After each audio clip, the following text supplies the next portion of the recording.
One.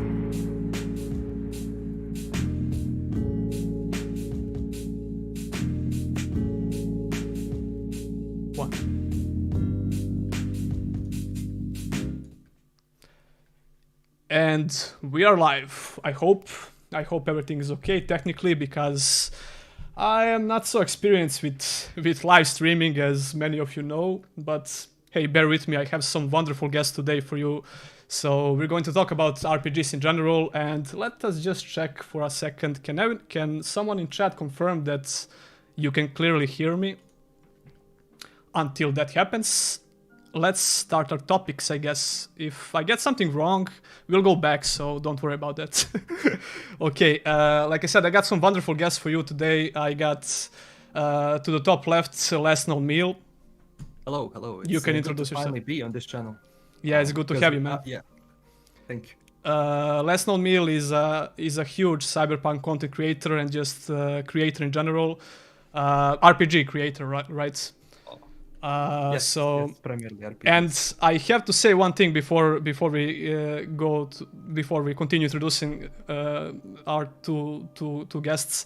LastKnownMeal was one of my huge inspirations for starting my channel, because I'm pretty sure he's only one of the handful of guys from my country, or our country, let's say, that does RPG content on YouTube for years, like 5 or 6 years, right? Or even more?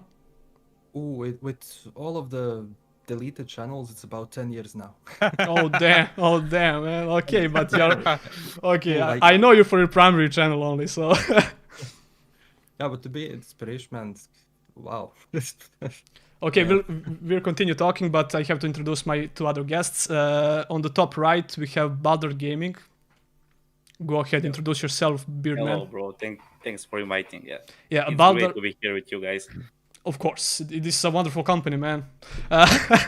Baldard is doing some great, RPGs in general, right? But he covered Biomutant for a long time, actually. And which brings us to our guy to the top, not top, to the bottom left, Super Ryan. Hey, hello. Yeah. Hello. Yeah, thanks for having me. Ryan is also a great content creator with crazy production. I mean, crazy production. Like I said, his stuff is top notch, man. And he also covered Biomutant for quite some time now, right? Yeah, I want to say for at least the last 2 or 3 months or so. Yeah. Okay, guys, let's. I don't know. I don't want to drag this show, because we have a lot of stuff to talk about. And currently, the biggest RPG release, well, I wouldn't say of the year, but Of recent, yeah. of recent time is Biomutant, of course. And the embargo just lifted like a few hours ago, right? And we started seeing some reviews. I personally didn't watch them because I want to do a review going blind, right? So, Right, but same. yeah, but we're going to talk about Biomutant and the current situation. It doesn't seem so great with reviews, right? Let's Yeah. go with LastKnownMeal. What do you think about Biomutant? Have you followed the situation or the game itself in general? I think I know the least about Biomutants here, but from what I've seen, this is like the first game in a while, at least from the visual perspective and everything, that the game looks and how it feels. It looks interesting, to say at least, because I don't know, it's been a while since we got a game where it was set in that visual style, especially with what is the creature actually, that Biomutant is? That which animal is it? Furries. We're basically playing as furries, man. But The okay. one from Monster Hunter, yeah. Yeah, but Yeah, like Palicos from Monster Hunter. Yeah, exactly. Yeah. What do you Yeah. think, Ryan, about Palicos? About furry monsters we're playing in Biomutant, man? I kind of Are you a fan of furries? no. I kind of knew that I was going to get the game regardless. Yeah, you know, yeah, same. I was sold on it. I just started covering it, and I just wanted to kind of get I started covering it because main reason is like I started doing really well on the channel. I was like, well, I guess people like this, so I guess I keep following up with it. Um, uh, the thing, I'm not gonna say I'm surprised of the reviews because I'm not. It's really hard to surprise me. It's more like, I guess it's like it. I did say this like I think last stream that we did with what last stream we did with Baldard. I said that guys, it could very easily not be. Yeah, we talked everything about we that. want it Yeah, to be. exactly. We talked about that on his stream, right? And at the end of the day, your favorite YouTuber, your favorite outlet that you go to reviews for, they could totally be. I mean, they're. I'm not saying that they're lying, but that's their point of view. And if you play it and you love it and you think it's fun, that shouldn't take away from how you feel about it. Exactly. So I'm looking forward to playing it regardless of whether I see a review that says it's terrible or not, or whatever, because I kind of want to do my own like review. I would hope to I obviously didn't get a review code or an early copy of the game, but I would love to. I would love to just play the game and just see it for myself, because I don't want to speak to what other people experience, because everyone has a different experience. So I was talking to some before about like it's subjective. and It's stuff. highly subjective, right? But there's some stuff. Yeah, there's some stuff that we can talk in general, like the production quality and stuff like that. But your enjoyment of the game is like highly subjective. It goes from person to person. So yeah, and like the whole thing of fun factor. Like if the game's fun, doesn't matter. Yeah, Yeah, exactly. How about you, Baldard? What's your initial opinions about the early videos and the current reviews? Did you watch some review? No, I'm trying to skip that because Yeah, the same. Yeah. like Ryan said, I want my personal experience not to be ruined by some reviews, but generally I was very hyped about this game. I was tracking it back from 2017 and I was tracking its progress for quite some time and making videos and stuff, but about 1 hour ago when I saw on their Discord channel a lot of negative comments, and there was like 70% of. Do you think do you think that those are the people who actually played it, or just base their opinion about because of the reviews, because of the negative reviews, or?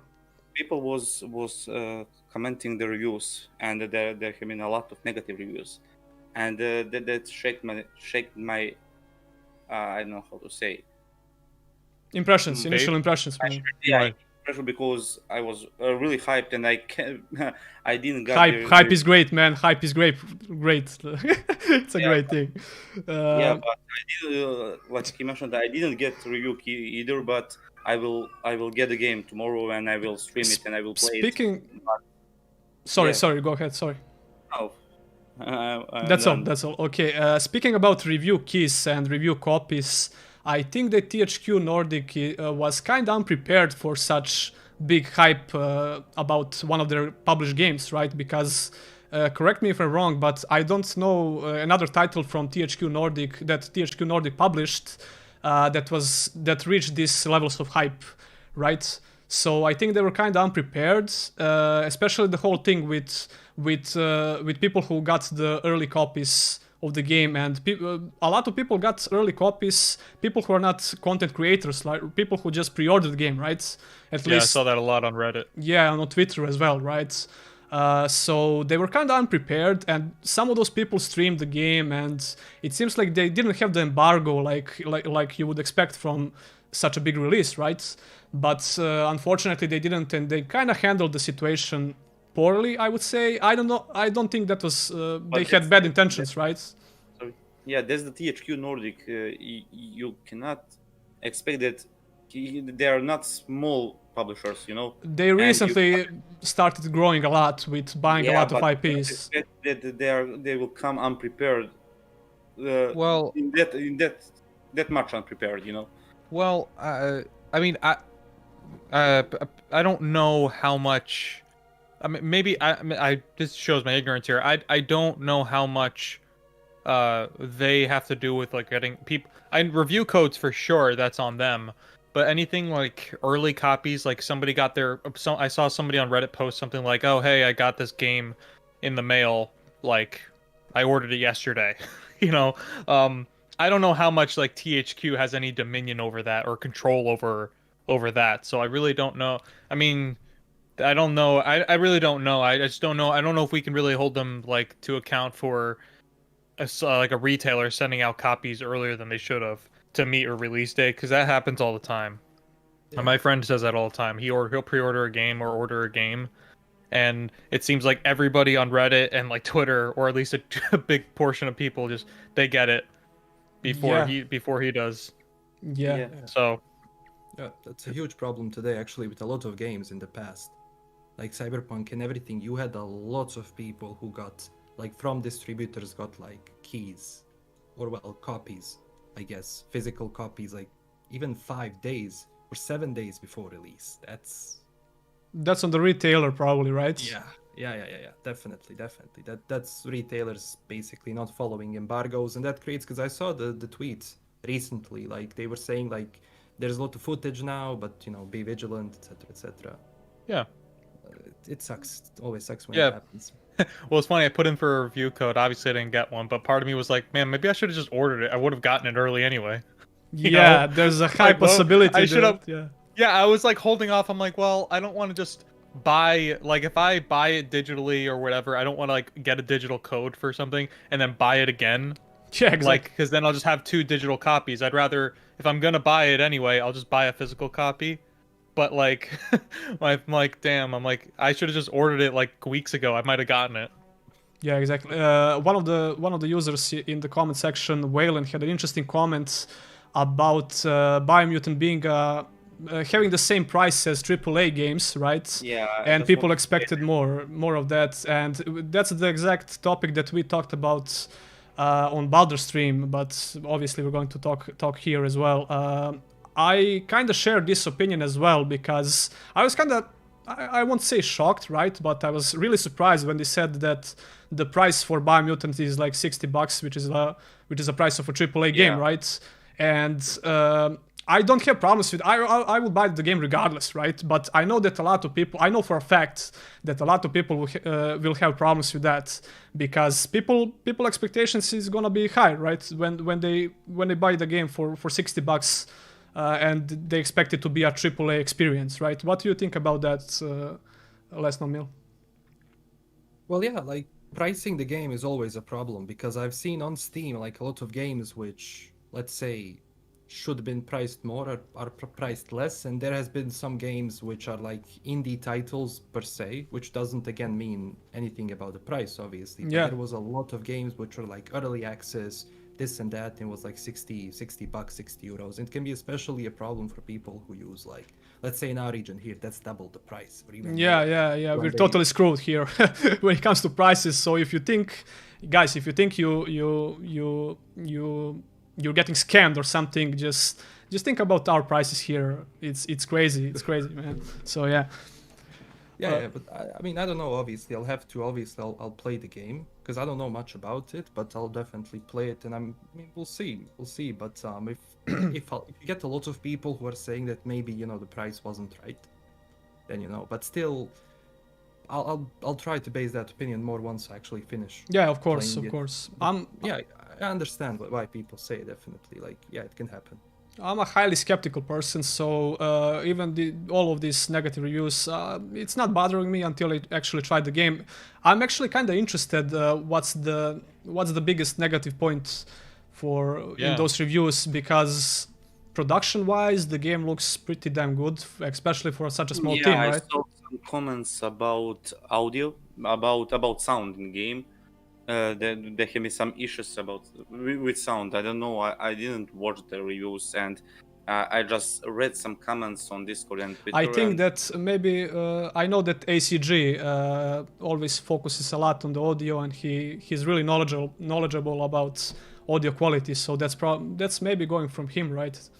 I mean, when it comes to reviews, right?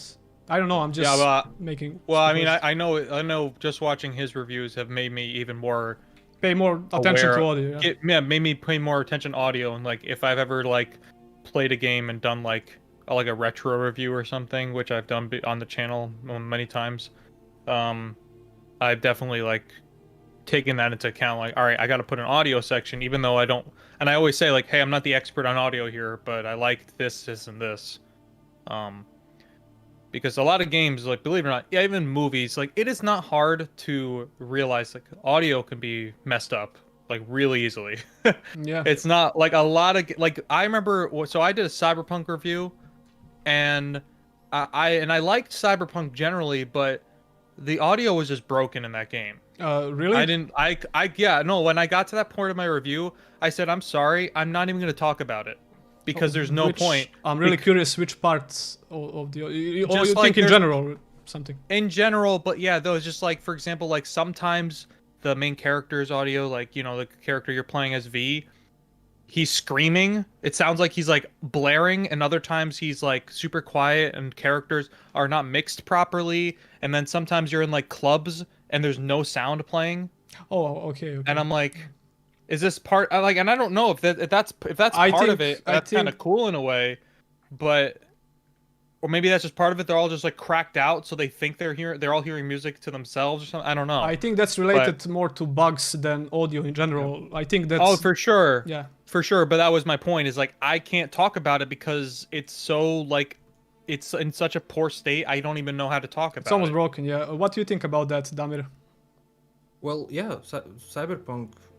Regarding audio had a lot of issues with just that buggy, because sometimes like you will hear crackling noise and then it's like what's going on, and then it continues and then there's a little bit in dialogue. But yeah, audio is important, like even in video, like video can be 720 480p whatever, but if the sound is not good, yeah, exactly, people leave because that's like something that has to be somewhat crisp or whatever, so that like because if that's not, then yeah. But if it's a problem in the game, obviously, I'll see, because I have no clue.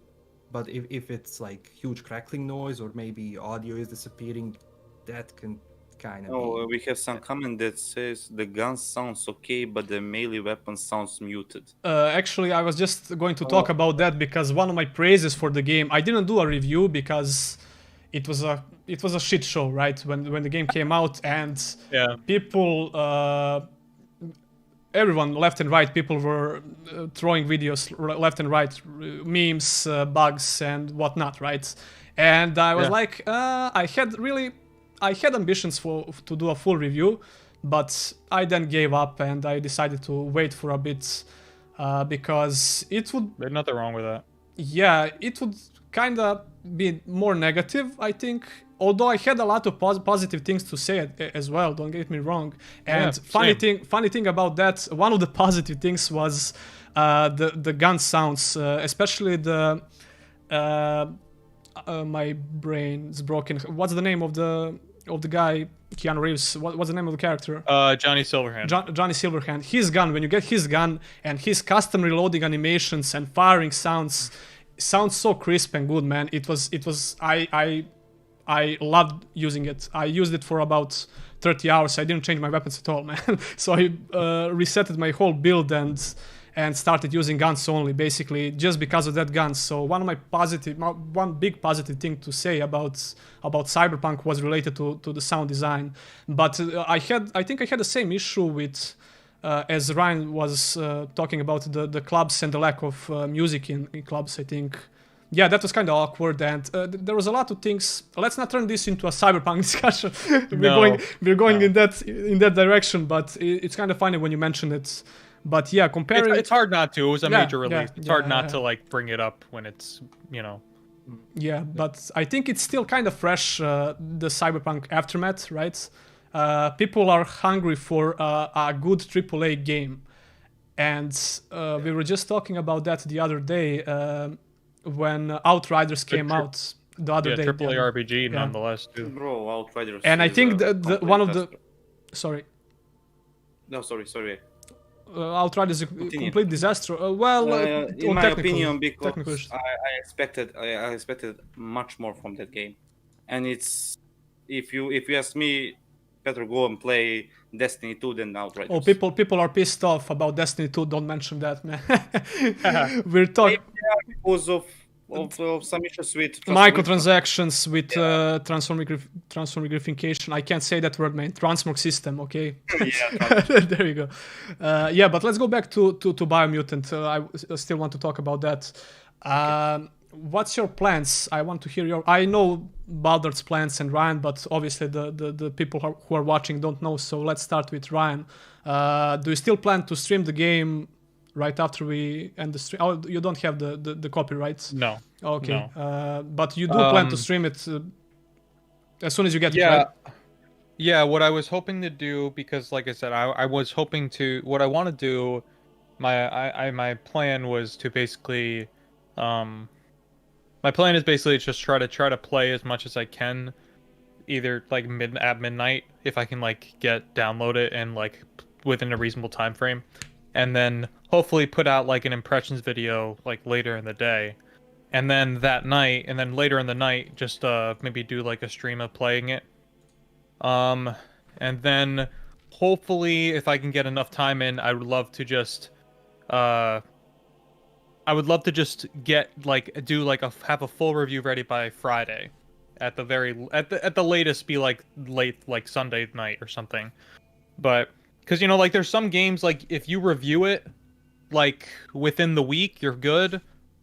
Obviously, ideally you want it the day of or the day before, whenever the embargo lifts. But if I can get it like by the end of the week, I think it'll be good. I think the first 10 days are kind of the most relevant when it comes to new game release. Like Cyberpunk is a game you could probably get away with doing like when the game came out, you could probably get away with doing a review like 2 or 3 weeks after, because it was just such a hot topic. Not to get back to Cyberpunk, but just saying as an example, it was such a hot topic, it's kind of like you could like do a review like weeks later.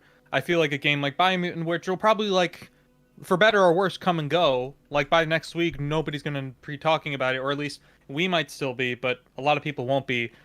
So it's gonna come and go. So I will hopefully by the end of the week have a, and I anticipate liking it. Like I anticipate liking the game. So I still think I'm going to enjoy the game. I'm gonna enjoy it. I'm not like here's the thing. It's like if you go into every game and like I needs to be AAA banger banger banger, you're going to get disappointed before the game even begins. You'll never play a game like Vampire, which I thought was really good, even though it was very lacking. But it was very, very good for what it was. I still have to play the game, and I really want to play it. It's a great game overall. Like, is it janky? It's janky as shit. I'm not gonna tell you it's not, but it's a good game, and you're gonna miss out on that if you're just looking for bangers after bangers after bangers. I don't think that people have problems with indie games and smaller games in general, but I think the main problem here is, our expectations, right? When you put up trailers, I don't want to go back to Cyberpunk, but it's the best example. When you put up such trailers that promises like crazy stuff, people are going to have certain expectations, and if you don't manage to reach those expectations, you're obviously going to have a big problem. The bigger the game it is, the bigger the marketing for the game, the bigger the problem if the game is not, if the game has not met those expectations, right? So it's the same for every game, basically. Yeah. So yeah, those are my loose plans. Those are my loose plans. I don't have anything like set in stone. Like I don't feel I mean, maybe it's talking bad about myself. I don't feel like I'm that big of a creator where I can have like a schedule out of like boom, boom, boom, boom, boom.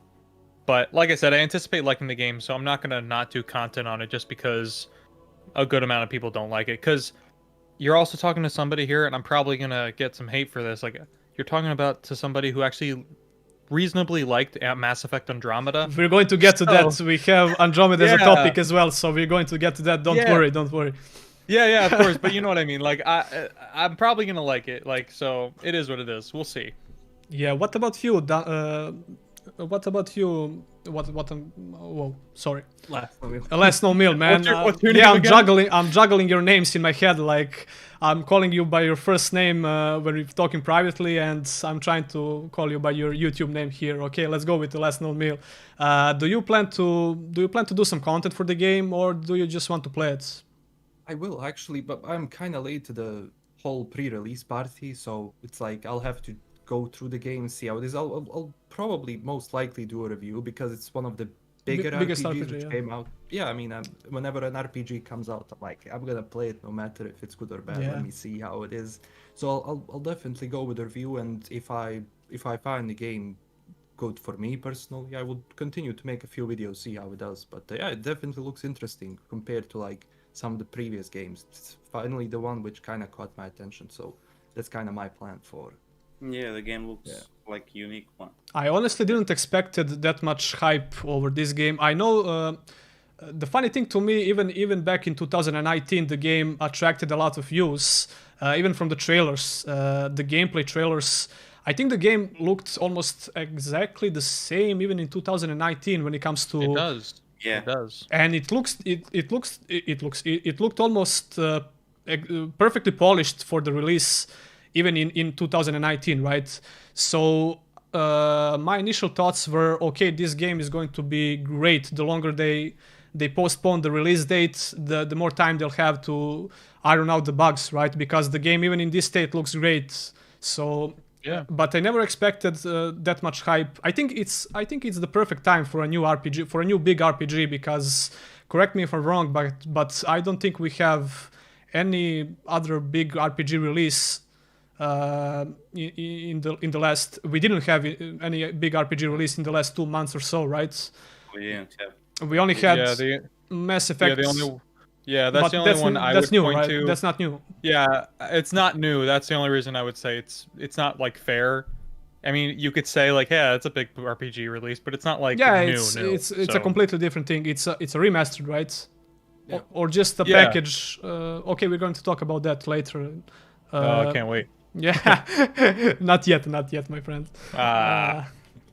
So let's read some comments, I guess, because I think I saw a really interesting comment. We're still talking about Biomutant, just so you know, guys.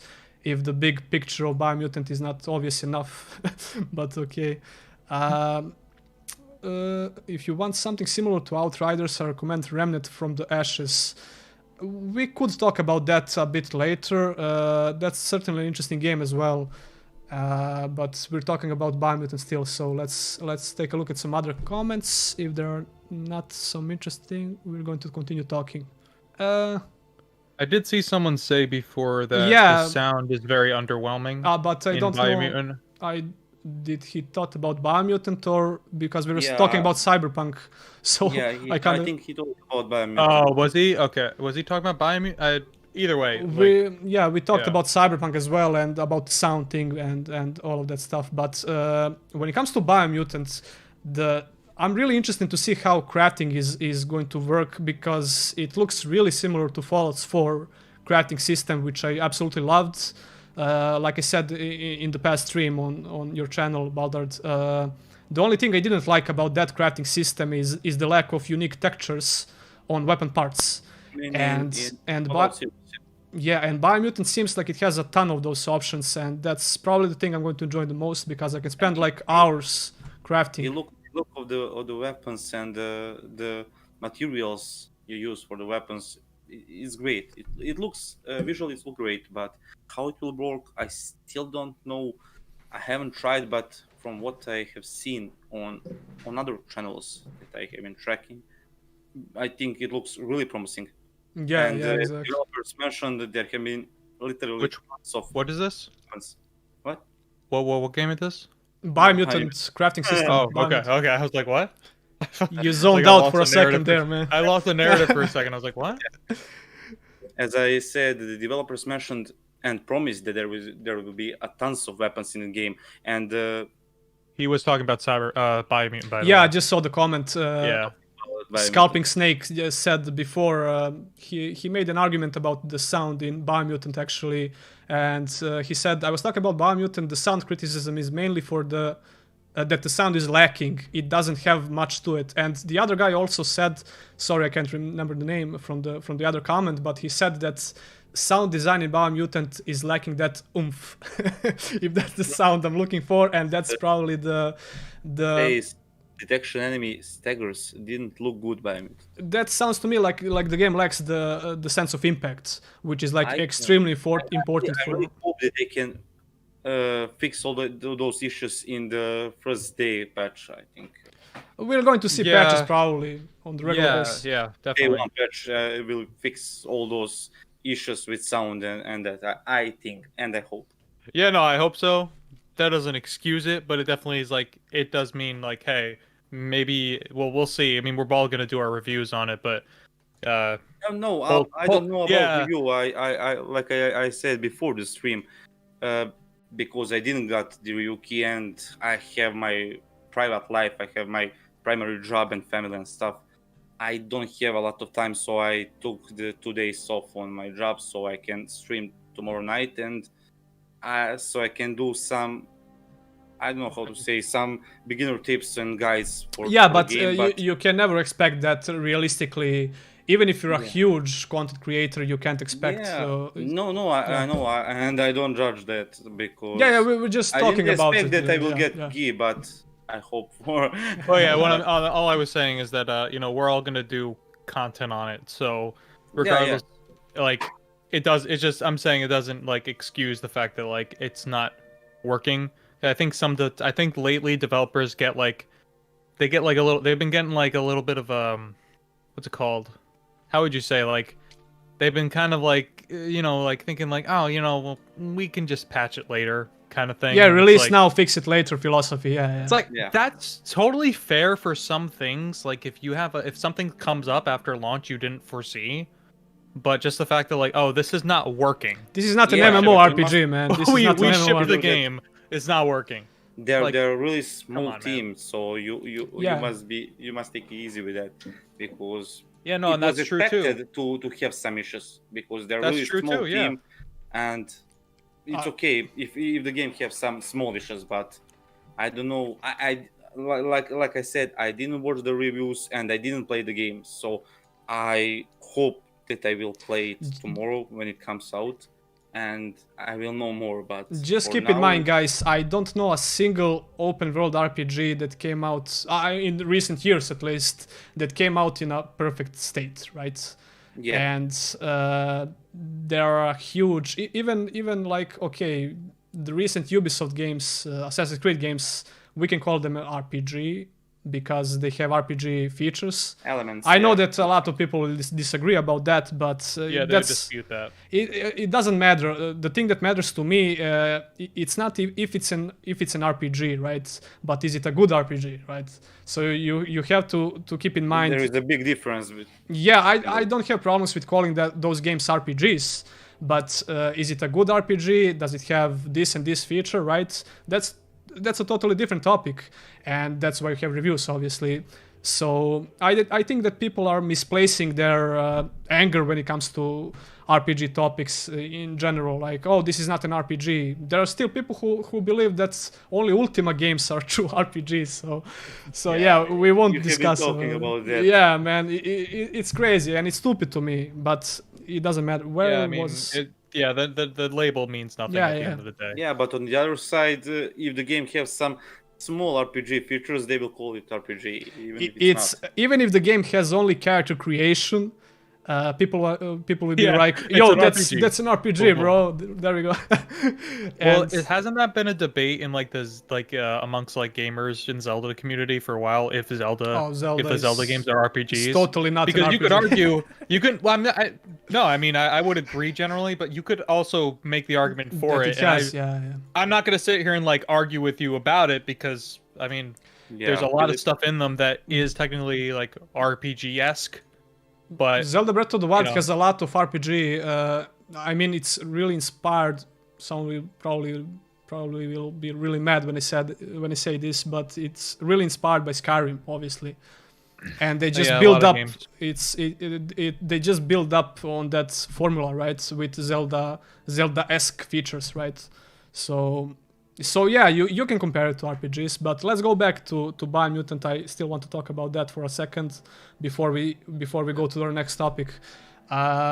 We were talking about crafting, but I know that Ryan and Baldard were obviously covering the game thoroughly, right?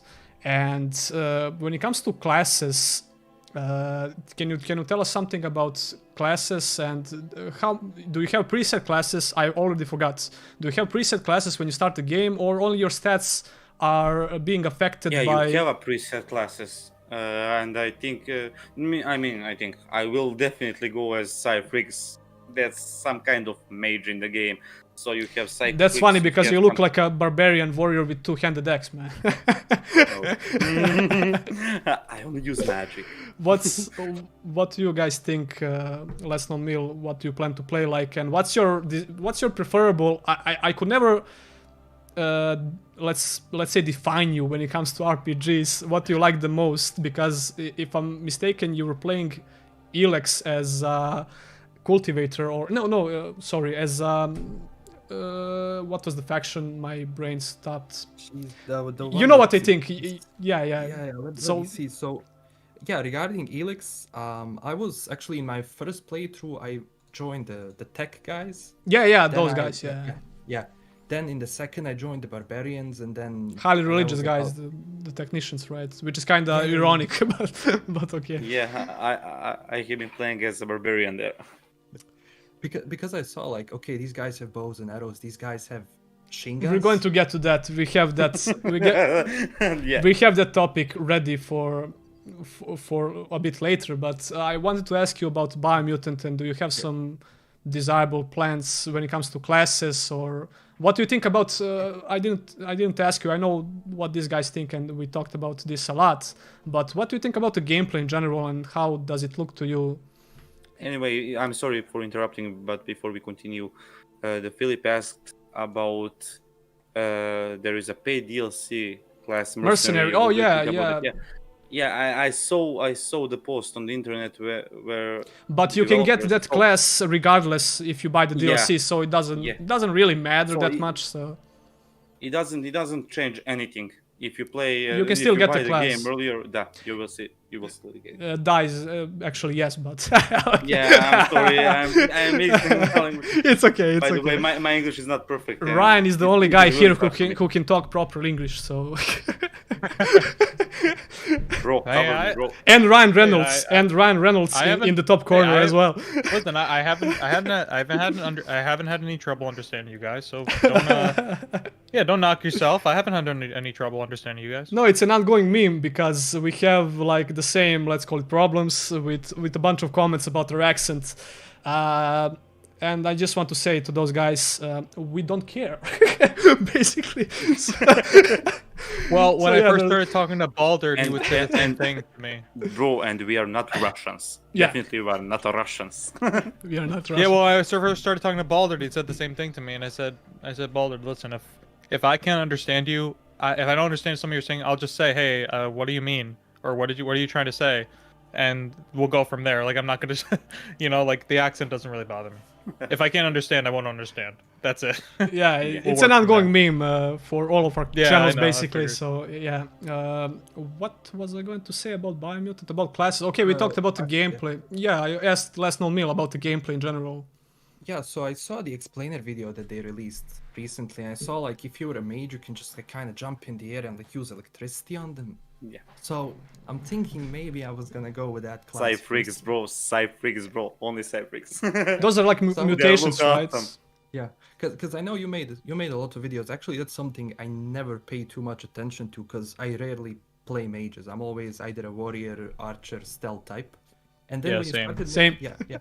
Yeah. And then when you started making like videos about like Magic, systems yeah, in magic. games, I'm like, okay, like this is something I didn't think about. So it's like, yeah, That's if magic is done right, like it can really be good and can really like deepen the game. Because for me personally, like, okay, it's one thing if it's hack and slash or using bow and arrow, but if you cannot do magic well, that's one class people are not gonna play. So if that's done well, then sure. I feel like the magic is always. I don't know nothing about game development, so this is just me talking.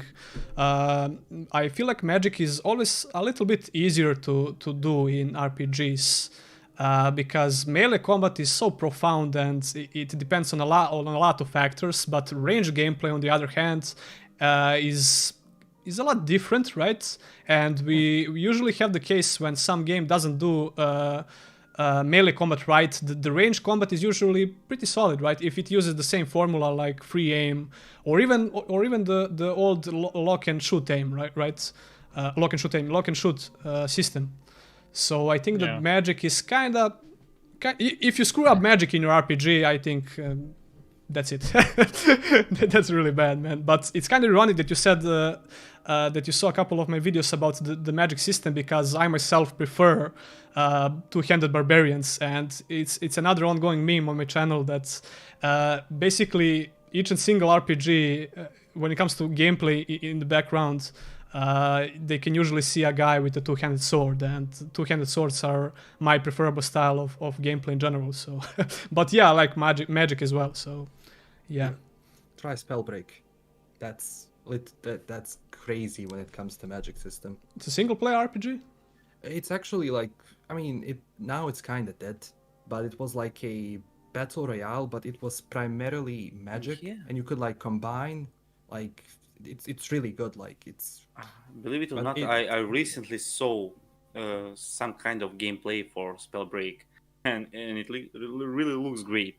Yeah, like. But like you said, it's some kind of dead right now. Yeah, it's not actually getting a lot of attention, but that's kind of, I think, down to like battle royale. They're generally getting less attention now, because I think that it's finally dying a little bit, man. And I can't say I'm not I'm not secretly glad, but yeah, I just hope that nothing worse will be mainstream now. So. MOBAs, battle royales are not that terrible, right? But yeah, okay. I think we talked about Biomutant. If you have something to add, guys, you can go ahead when it comes to Biomutant until we move on to the next topic. So feel free to talk about if you have something to add. Go ahead. I would just say if you are here seeing the reviews and you think like, hey, maybe I should hold off, then hold off. I mean, the thing is, it's like sometimes a game, and I don't like saying this generally because sometimes you want to support the developers by buying the game at full price. But if the gaming does not have to be an expensive hobby, it doesn't have to be. Right. So if you want to wait until either price goes down, or they're going to fix a lot of the issues, then do that. Because you may say, okay, I don't want to buy Biomutant at $60, but I'll pay for it at 40. Yeah, you can always wait. You can always wait. For a sale. You can always wait, right? You can always wait, and who knows? Maybe there'll be more content. They'll do DLC content, and then you could buy the game packaged together with all of it, for example. But yeah, and also think about it this way. I think Baldard said it before. You can buy EA Play Pro for $15 a month. Try it out. If you don't like it, delete it. Don't pay. That's it. And you really. If worst case scenario, really you lose $15 for the month. You can play for $15. You can play even Mass Effect and Biomutant. Yeah. Right. And so a lot of other games. Yeah, exactly. It's the same thing with Game Pass. Like whether you have it on PC or Ultimate or whatever, you could try it out. You don't like it, then you didn't lose anything. I mean, you lost 10 or $15. Yeah, it's okay. And technically, I just saw it. If it's on Game Pass, well, if it's on EA Play, it's gonna be automatically on Game Pass because now EA Play is within Game Pass. So. Yeah, it's on EA Play Pro. Oh yeah, which is additional. It's not Game Pass. I think gets is EA Play, and then EA Play Pro is like everything else, but you have to pay for that. So. We have some new people tuning in. No, it's very confusing. I didn't mean to correct you, but it is confusing. Yeah. Tom asked, is there a lot of issues with Biomutant? And the answer is we still don't know because we didn't watch the reviews. We didn't get codes. We didn't play it. Yeah, we didn't play it. We will know tomorrow definitely, but yeah, we were talking about how the situation in general about Biomutant and how THQ handled the situations. Because the game is really hyped, the game is really popular. And it was hyped about 1 month ago. It wasn't hyped before. The hype started a month ago. Yeah, it was complete silence from back in 2017. Yeah. I mean, hey, that's why I'm here now. My video blew up and got over almost 100,000 views, and I'm like, yeah. Okay. I guess people want to hear about the game. Yeah, and it was 15 days before, yeah.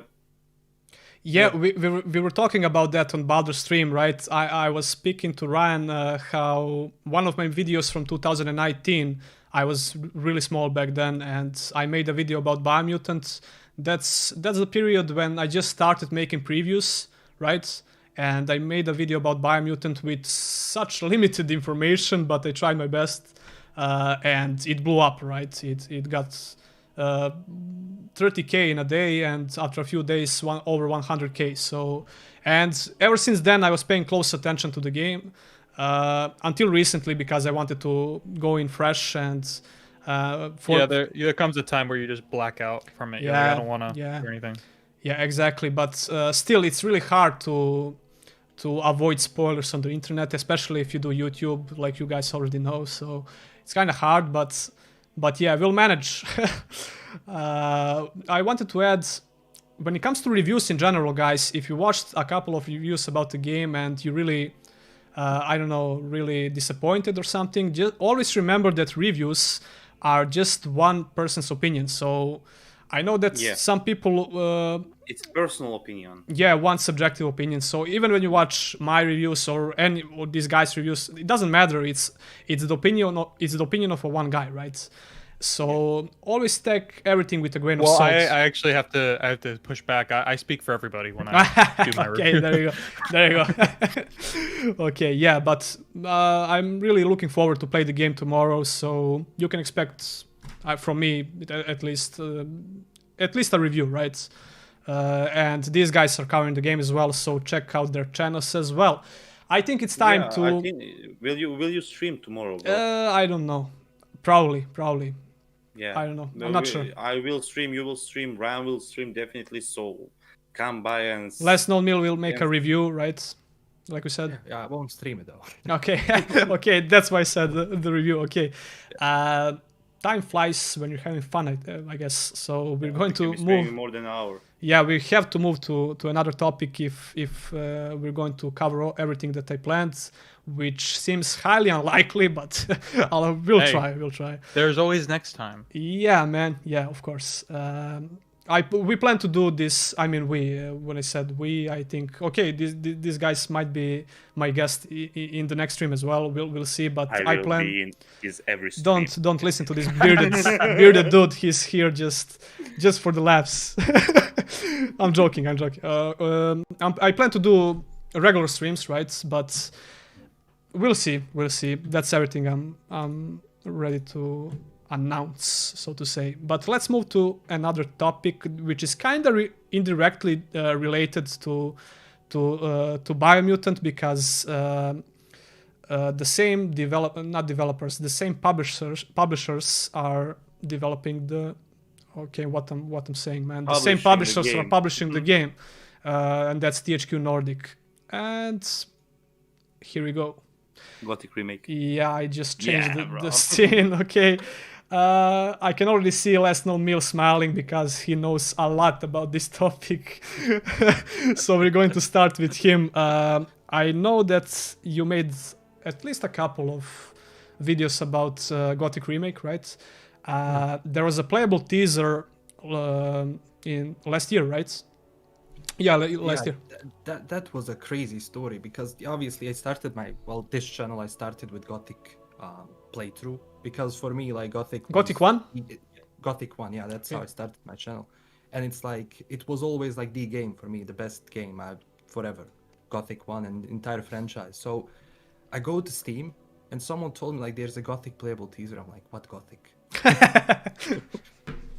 And when I saw that, man, I was confused, like, what is going on? So I go into it, and then I found out, because that just happened, like, out of nowhere. Like, there was nothing that could kind of signal that they're going to do a remake. Yeah, it came out of the blue, man. Yeah.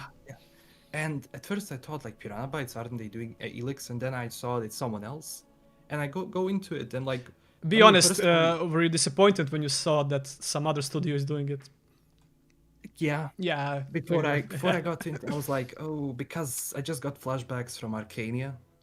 Because that... Yeah, we got a comment about Arcania. Okay. Don't mention it, please. Okay. Yeah, because I thought, okay, this is gonna be another Gothic like from another studio, which is not gonna be Gothic. And then when I saw like, okay, these guys are hyped for it, so I go into it, I play everything, and it's like obviously it has issues, obvious issues like with combat and everything, but there was, some things that they did right, because I checked every single corner of that playable teaser map, and they actually, what they did is like Piranha Bytes obviously always rewarded exploration. It's like everywhere you go in the games, there's always gonna be something, for you to see. And that's something I noticed here. So like the idea, it's like, okay, it's gonna be that Gothic idea. Obviously they have to do a lot of rework on everything, and from their Discord I had seen that basically combat was scrapped and everything else. So for now, I kind of have positive opinion about it. We'll see what's gonna happen, obviously, because they have big shoes to fill with that. Yeah, massive shoes. Yeah. The thing that, the whole thing actually surprised me quite a bit. And like you already said, it was kind of initially disappointing that it's not being developed by Piranha Bytes, the original team for Gothic series, right? And like you said, we know for a fact that they are developing Elex 2.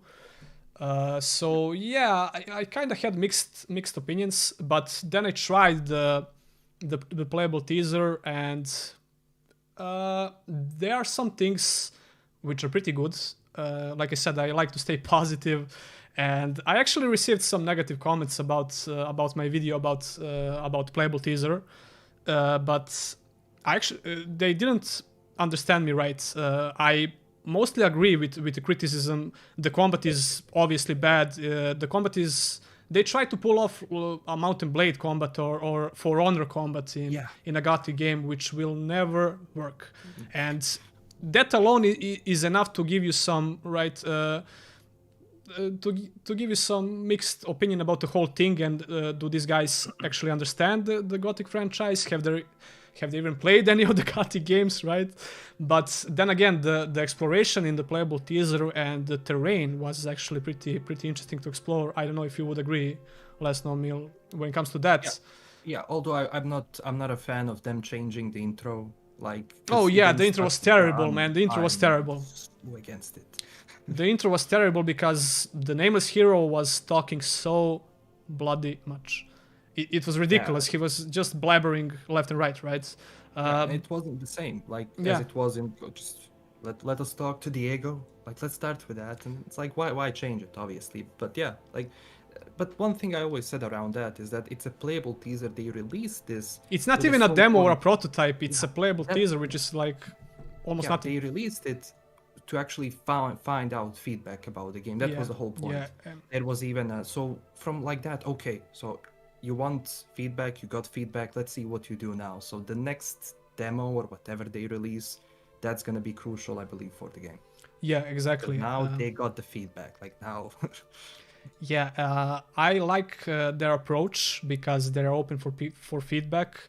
And like you already said, the whole playable teaser is just a test to see how much engagement the whole thing will have, right? So I'm staying positive. That was a great move. Yeah. And by the way, the playable teaser was free if you only had one Gothic game in your library on Steam. So you can try it out if you guys. I think it's still on Steam, right? It is. I think it is. I believe so. Yeah, and a lot of people got to try it out, and some major content creators like Mandalore Gaming made a just a video about it. So it got a lot of attention, actually. So I have big hopes for it. The Gothic series is a really great series. So if the remake goes as at least a half of the original, it's going to be great. It will be great. Yeah. The biggest problem I personally had with playable teaser is actually really it might be just the early stages, right? And like we said, the prototype is basically nothing, right? But still, it's a reasonable concern, if you ask me. There was a quest when the first guy that can give you the sword, if you remember LastKnownMeal, and this dude had his sword behind him in the ground, and you if you played any of the Gothic games, the first thought that comes to your mind is, okay, I can steal this sword, I can kill this guy and take all that he has and take the sword as well, I can try to negotiate with him, do whatever the hell he wants and get the sword, and options, right? Gothic RPGs were always about various options when it comes to the gameplay, right? And the thing that happens when you approach the sword and try to steal it, the dude just goes, I can't do that right now, or something like that, right? Which is really disappointing. And that was the period when the thought came to my mind about are these guys fit for the job? Did they play any of the Gothic games? And yeah, that's my biggest issue, because that's really, really important when it comes to Gothic RPGs. And the biggest advice, like I said, I don't have anything to do with game development. It's kind of funny to give advice, but take it as you will, right? The biggest advice that I can give to developers is just play the first Gothic game, right? Just play it a couple of times, because judging by this playable teaser, I would say that the guys who were responsible, at least for that design decision, were not playing the game, right? Because definitely that's really important. Well, let me ask, Ryan is like totally... I suspect that Ryan didn't play any of these games, judging by the look of his face. So let's ask him. It's funny. You go to me. It's like, I don't. This just shows my ignorance on Gothic, because every time you say Gothic, my brain is like, oh, Arcania. Even though it's not that, it's just like that's what my brain goes to. Gothic is not Arcania. Yeah. Oh, I know, but Okay, I don't know. I'll leave the stream now. Like it's just like it's almost like when they were making me, they crossed two wires or something, and so now I just I don't know, but no, I don't know much about it. That's cool that they have a playable teaser. I'm a big advocate for like. I actually had a video that I think just went live on my channel maybe 15 minutes ago. It's about the whole thing with Deep Silver announcing like a Time Splitters 4 or a new Time Splitters game. It's like, I'm a big fan of like, hey, maybe since they haven't started developing yet, I'm not saying that the studio has to do it, but maybe they can put out like an official kind of like HD collection of the games. Because I think what that does is like, one, you'll gauge the audience, like you'll get the audience interested, or you'll engage them a little bit, and then you'll also you'll see what people are liking, what people don't like, and maybe you can know where to go from. So I think it's good to have a playable teaser or a prototype of story. A really good approach to the game, because you show that you care about your audience. Yeah, so that's all I'm really gonna be able to say. We were talking about the thing about Gothic Remake. It's being done by a totally different team than the original developers. So that's like the first, let's say, issue, right? But all I want to see from them is that they're truly fans of the original game, right? Because if they are, I have no problems with them developing the game. But like I said, the problem I mentioned kinda leads me to believe that they most of them didn't actually play the game, which is my only big problem when it comes to the teaser. But I always like to stay positive and judge the game when it comes out. But if it turns out to be bad, that's going to put a lot of crap on the Gothic name, and we don't need that after Arcania, after Forsaken Gods, which was this terrible spin-off of Gothic 3, which was by itself not so great in general, not so great in the technical means when the game came out. But I actually put up the longest video on my channel is about Gothic 3, so I'm a big fanboy, and I was probably a bit biased when it comes to that game. Not probably, definitely, right? But I'll try to review it objectively, but yeah, as I was saying, the playable teaser, I'm looking forward to it, and I'm actually looking forward to the next. I think they're going to have the next demo or prototype that's going to be public, right? You don't know. Yeah. Maybe, yeah. Yeah. But yeah, personally, I read some posts about that, and the people. I think it was just rumors, and there is not an official statement, but I think there will be. Yeah. and second playable teaser or something like The that. thing we know for sure is that the combat system from the playable teaser is already scrapped entirely, so you guys don't have to worry about that. Yeah, it's totally scrapped. Really bad. Yeah, but it's totally scrapped. It's not going to look like that in the final version of the game, so really you hope. guys don't have to worry about that. So yeah, I just don't want to have another similar situations like Arcania, because Arcania was also developed by another studio. The publishers that published the previous 3 Gothic games had the license for the Gothic IP, and they did a terrible job with I think Arcania. it was Joe Wood, yeah? Yeah, Joe Wood, yeah. Joe But Wood. they hired another studio Spellbound. Spellbound, yeah. And they did a solid job when it comes to Arcania. I think they did a solid job when it comes to the game, but it's not Gothic, man. You can make this. Yeah. Sorry. You said. The people hoped that Arcania is another Gothic. Yeah, but it was Gothic 4. It was a solid game in general, but it was a really bad Gothic game. So that's the Yeah, way it to was put it. a great clickbait. See what happens. I mention Arcania, and all of a sudden the chat's like Arcania. Arcania. The funny thing about that game, they had to remove the initial name of the game was Gothic 4 Arcania Story, something like that. But it had Gothic 4 in the title, and I was like, nerd rage. Okay, but they had to remove the Gothic name from the title when Piranha Bytes got the IP back. So yeah, that was kind of funny, but the damage has already been done, like I said in my review, so it doesn't matter. The people don't care about the game anymore. The damage has already been done. So that's why I'm saying that if the Gothic remake is going to be, if the Gothic remake turns out to be a bad game, we're going to have a huge problem when it comes to Gothic IP in general. So I really don't want that to happen. So I have to be extremely critical when it comes to the Gothic remake, right? And I hope that my other fellow creators we're going to take the same approach. Yep. So yeah, definitely, because Yep, obviously yep. Gothic is popular here in Europe, but Sorry. it's not really that popular in the US. And I believe now with remake they can actually reach a new audience, because that's the thing with remake. Like, you don't try to do anything new. Don't try just remake what Gothic 1 is, because Gothic 1 didn't age. Like, it's still very relevant. It's still, like, when it comes to depth of like RPG elements, it's still deeper than a lot of RPGs which come out today. yeah, definitely. So it's like, it didn't age badly. Just update the graphics, whatever, make it more interesting. Obviously less vibrant than it was in the remake, because that was way too vibrant. The colors were popping in the playable teaser, man. It was, yeah, you're right. But I would kind of disagree with the aging thing, because I think it actually aged poorly when it comes to some mechanics, right? The controls were terrible, yeah.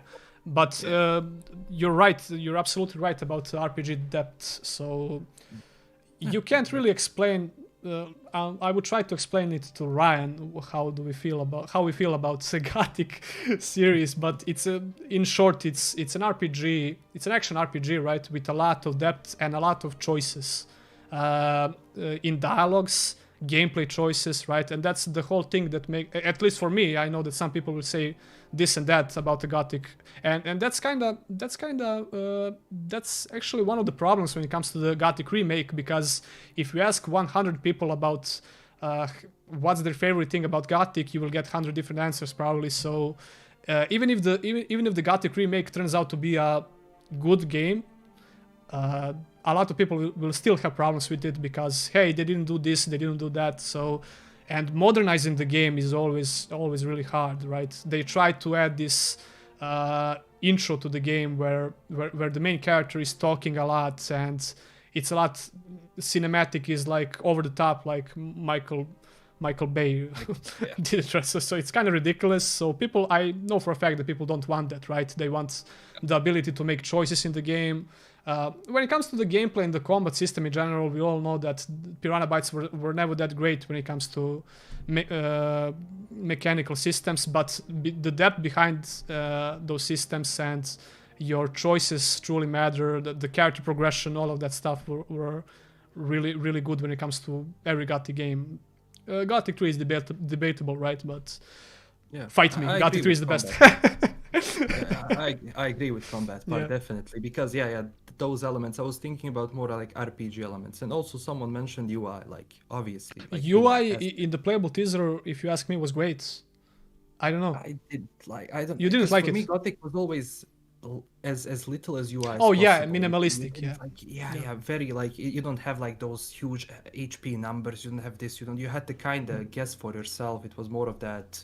It kind of increased the difficulty a little bit of the game, if you ask me, because you didn't have levels. You didn't know like how dangerous some beast is. So it's like when you have a lot of like, let's say, UI elements, especially for people who play the original Gothic, that can be like but we know the Gothic and it's a game 10 years old, I think. No, it's actually 20 years old. It's really strange to see something new and it's called Gothic, you know.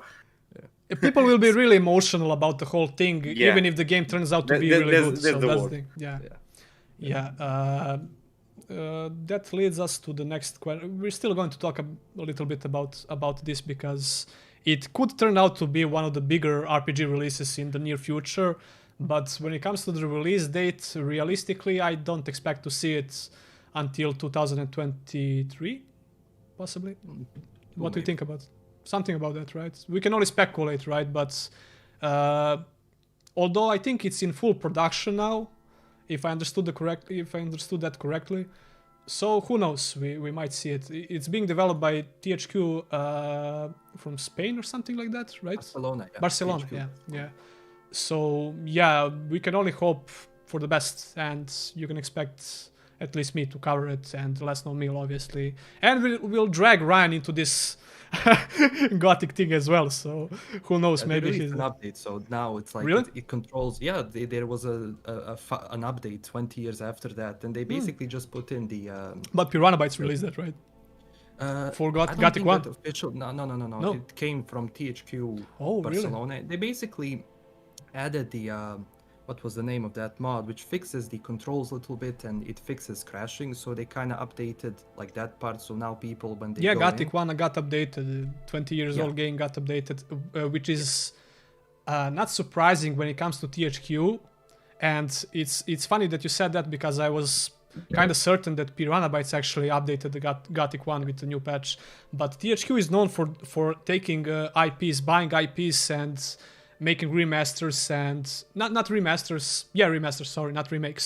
and porting the games to newer consoles like the Switch. We had the situations with Titan Quest, the game from 2006, got three new expansions and a port to the Switch. So this is what THQ does, which is an interesting tactic, right? And one of the reasons why they got so big in the past couple of years, and I kind of like it, but some people have mixed opinions about them, and I can see some people being angry about the Gothic remake as well when it comes to THQ, but let's just wait and see, right? Yeah, I mean, if anything, we'll still have original Gothic, like that's not going to disappear. They're not gonna pull a Blizzard on us and just remove like definitely 3 and include like Blizzard, man, Blizzard. We won't talk about that now, but that might be one of the topics for future conversations. How about you, Ryan? Did you at least see the playable teaser? Did you saw it? No, I didn't. I don't know anything about it. I can look it up if you want me to, so I can maybe give you a... No, just you can if you want. No, I don't know anything about it. You can if you want to, but that's actually one of the probably the topic I'm going to talk the least on, just because I don't know much about it. I'm trying to include you in the conversation. No, it's okay. Yeah. Okay. It's okay. I'm like sitting here like, damn, I just want to interject, but I don't have anything to interject with. We'll move on. Don't worry. We will soon move on with one of the topics that suits you the best, actually. So you already know what that is, and it's kind of still relevant because it came out. You probably need to tell me to shut up. Yeah. No. The thing is, I'm going to talk the least when it comes to our next topic, and that's going to be Mass Effect, right? We recently got... baby. Oh, there we go. Yeah. I was just waiting for Ryan to pull off his collection. I don't know if you could see, too, in the back, I got the Steelbook on a shelf over there. Yeah, The steelbook on the shelf up there. yeah. I was just waiting for you to pull one of your copies because I knew that you're not familiar with Gothic franchise, but pretty much every other RPG, Ryan just goes, oh yeah, I got it here, man. so yeah. Can you tell me something? I'm really curious because my history with Mass Effect games is not that rich. I played Mass Effect 1 for about 20 hours, but it was so long ago that I can barely remember anything except the fact that it's a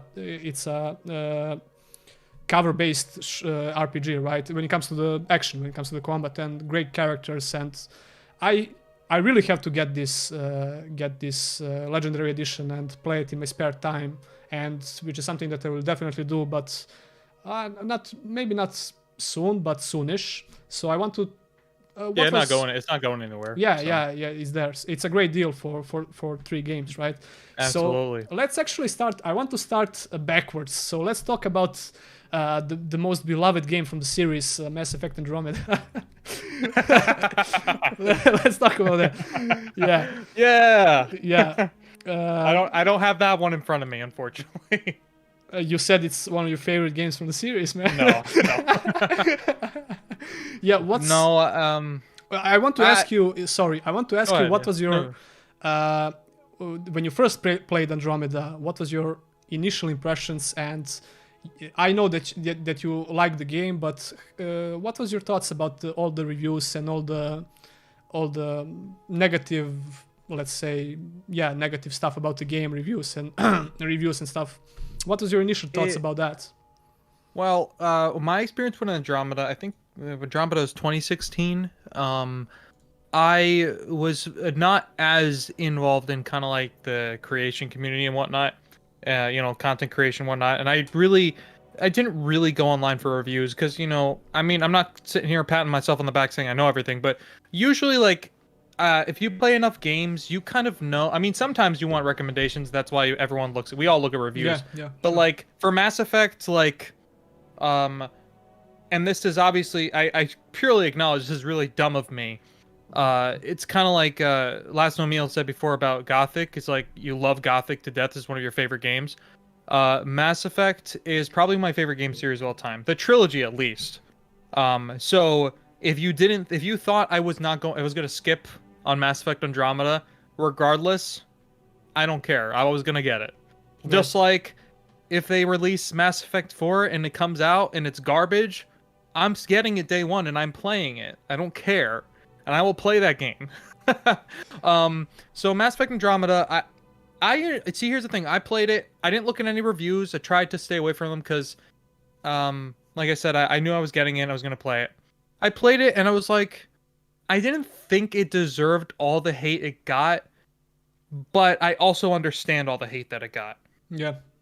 Like at the same, it's like two things at the same time. Like I think two things can exist at the same time, which I think is often lost in like but people on the internet are not, and a lot of internet discussion. They don't want like nuance to the conversation. They want if good or bad. Like no. Sometimes it's like I like it and I also don't like it. There's like a mix of the two. There are good things in bad game. I am not calling Andromeda a bad game, but the point I'm trying to make, there are good features and good mechanics. You can find good features and good mechanics even in bad RPGs, bad games in general, right? Yeah, like the verticality is really good in those games. I really liked the kind of like semi-open world vibe of it. I know not everyone does. Like hub world, much more open in terms of its worlds. I kind of like the idea of. It kind of took the idea from like Dragon Age, Inquisition, where instead of like having you go to like these small planets and just like maybe there's a couple of like little hubs and districts, it's like, oh, let's give you fewer planets to go to, or the same amount of planets, but let's open up the map. Inquisition is huge. So, yeah, it's kind of like let's open up the map. Now I'm not saying Inquisition is a perfect game. I liked Inquisition as well, but it's definitely not like the best Dragon Age. Origins is still, in my opinion, the best Dragon Age game, despite all its jank to this day. Yeah, but definitely. Still a great game. I really liked Andromeda, and I thought there were some ways, like for example, the combat I thought was a step forward in a lot of ways, and I think a lot of people would agree with that. But I don't know everybody, so I can't speak to that. But I think the combat was a step forward, and I didn't a lot of people didn't like the story. I didn't have an issue with the story. I just think the execution was very weak. Like, it felt like they were only half committing to the story the whole time. And that's just, and also like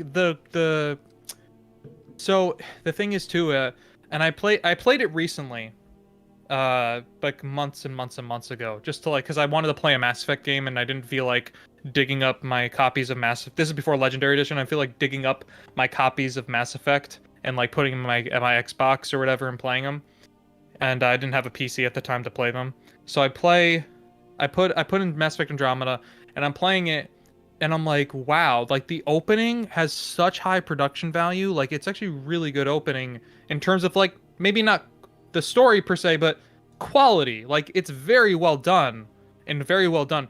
After that, it just takes a nosedive into production quality, and all of a sudden it's just like kind of like middling throughout, with very rare spikes in terms of quality. And like, obviously the biggest thing I could point to that is probably an issue for me, and if you go from like, if you watch like Mass Effect, like I was watching Mass Effect 3, like I think from the Legendary Edition, and I was surprised how cinematic the conversations felt.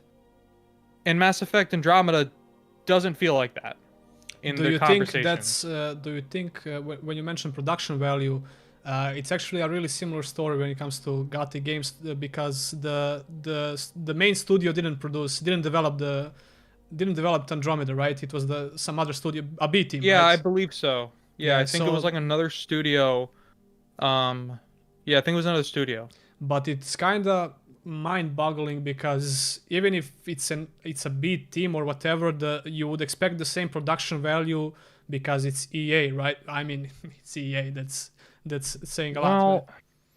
Well, I don't. That's the thing, is that it's hard to say now. It's EA, it's BioWare, right? But EA, BioWare, same thing at this point, right? But it's hard to say now because, yeah, we know everyone gives EA shit, and you should, because we're not here to like, bow down to corporations. You know what I mean? Like, bet millionaires they're a company. on the back, You should criticize them. Yeah, we don't give them money for nothing.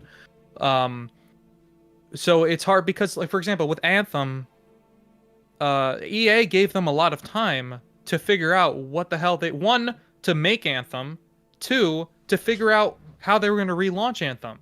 And BioWare just couldn't come up with an idea of what they were going to do. It's not the same BioWare, let's be honest. It's not the same BioWare as before, definitely. Yeah, so you can criticize EA for other things, but I don't think that's something... So I don't know if it's the same thing with Anthem. No, I was just... But I know... Or not Anthem, Andromeda. But I know, like, for example, they wanted to do it on Unreal Engine, and a big problem for them is that EA wanted it on Frostbite, and nobody likes Frostbite, apparently. Yeah. Except maybe like DICE or something. They had massive problems with Frostbite and Inquisition, because Inquisition is also built on Frostbite, right?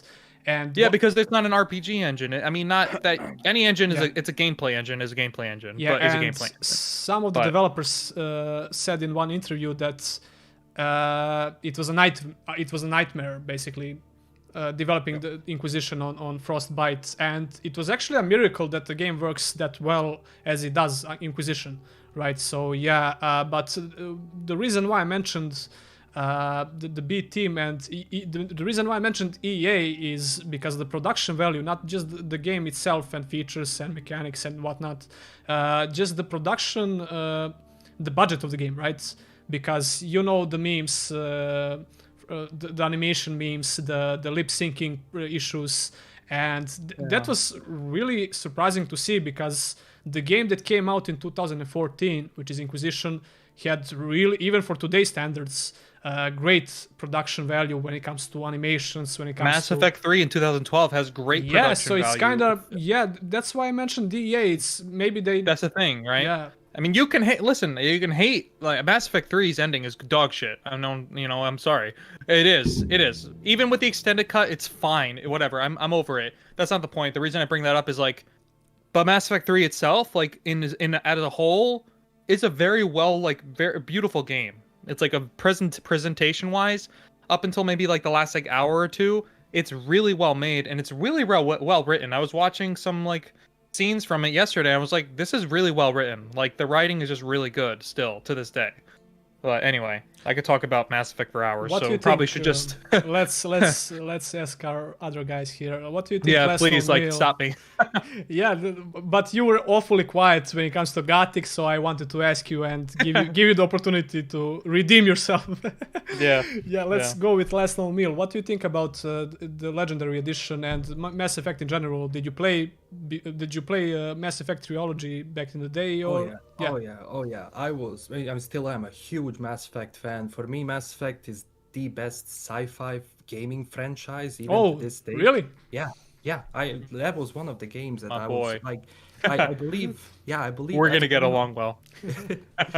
I don't know if it was second or third game that when that trailer came out, when you know Earth was being attacked, there was a guy with a sniper up on the roof, and from that moment, like everybody was hyped about Mass Effect. And yeah, obviously, like I played Mass Effect from the day when it came out. I followed every single sequel of Mass Effect. I didn't play too much of Andromeda. I agree with Ryan on the game. Obviously, it has issues, but the presentation side, at least at the beginning, was good, and then it's like whatever. But yeah, the first three games definitely. I still need to jump into Legendary Edition, but I definitely will because obviously, like, yeah, I forgot about a lot of things about the game, but just the scope of the game and just the story is so good. So obviously, people are happy about Legendary Edition and kind of glad because lately, you know, whenever you have a release, there's gonna be issues and drama and everything. So I'm definitely jumping back into this because from the writing standpoint, Mass Effect is one of the strongest games, especially character development. Having good guy Shepard, having bad guy Shepard, like from the amount of choices during that time that I had seen, like I can do this. Wait, what? I can be evil. So yeah, definitely one of the best games or best franchises ever created. Again, it's gonna be interesting to see how they go further, but releasing a remaster is good because I've seen a lot of people didn't play Mass Effect, which kind of surprised me. But now Mass it's Effect 1 too, as well. Yeah, A lot of people not playing the first Mass Effect because it just wasn't, Yeah, I think so it's now. Yeah. Yeah, go ahead. Sorry. Oh no, I just wanted to say that now when you have this remaster, like obviously you're gonna have a lot of people jump in it and they're gonna see how good the story is. So It's a perfect opportunity for myself as well because, like I said, I didn't have that much. even better. Yeah, I'm pretty sure I tried everything except Andromeda, but Mass Effect 1 was the only game that I put in like more than 10 hours. I think it was about 20 or so hours, but like I said, I don't barely remember anything. So it's a great chance for me as well. And I don't know why I missed. I mean, sci-fi universes are not my favorite settings, right? But I'm still interested, right? Because especially because a lot of people are like, yo, this is one of the greatest RPGs ever, right? And I'm familiar with how engaging the BioWare stories and characters are just by playing Dragon Age series, right? And I'm heavily invested in Dragon Age from back when Origins came out in 2009, right? So yeah, I'm really interested to play. And the thing I want to know about this Legendary Edition, because I didn't follow it at all, what has changed, if anything? Did they improve the visuals? What actually happened with all games, or just a repackaging of the games? Can we speak about that? Yeah, so the biggest changes are in Mass Effect 1 because Mass Effect 1 is much more of a tried and true traditional RPG. It came out in 2007, right? 2007. Yeah, 2007. It's a much more of a tried and true RPG, meaning like when you're shooting your gun, there's a lot more like obviously, stuff you don't see like dice rolling, like stat checking. Oh, really? And stuff so that you can aim and whatnot. You couldn't really effectively use every weapon unless you were trained in it, for example. There's a lot more, I want to say, investing in skills and whatnot. So mainly in terms of like gameplay, minute-to-minute gameplay, Mass Effect 1 is much more of an RPG than 2 and 3.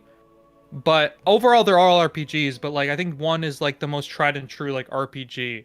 So that's the first thing that they cleaned up a little bit.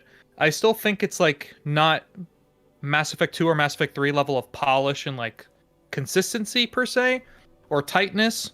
Because once you go from 1 to 2, you're gonna be like, wow, they tightened this up like a lot.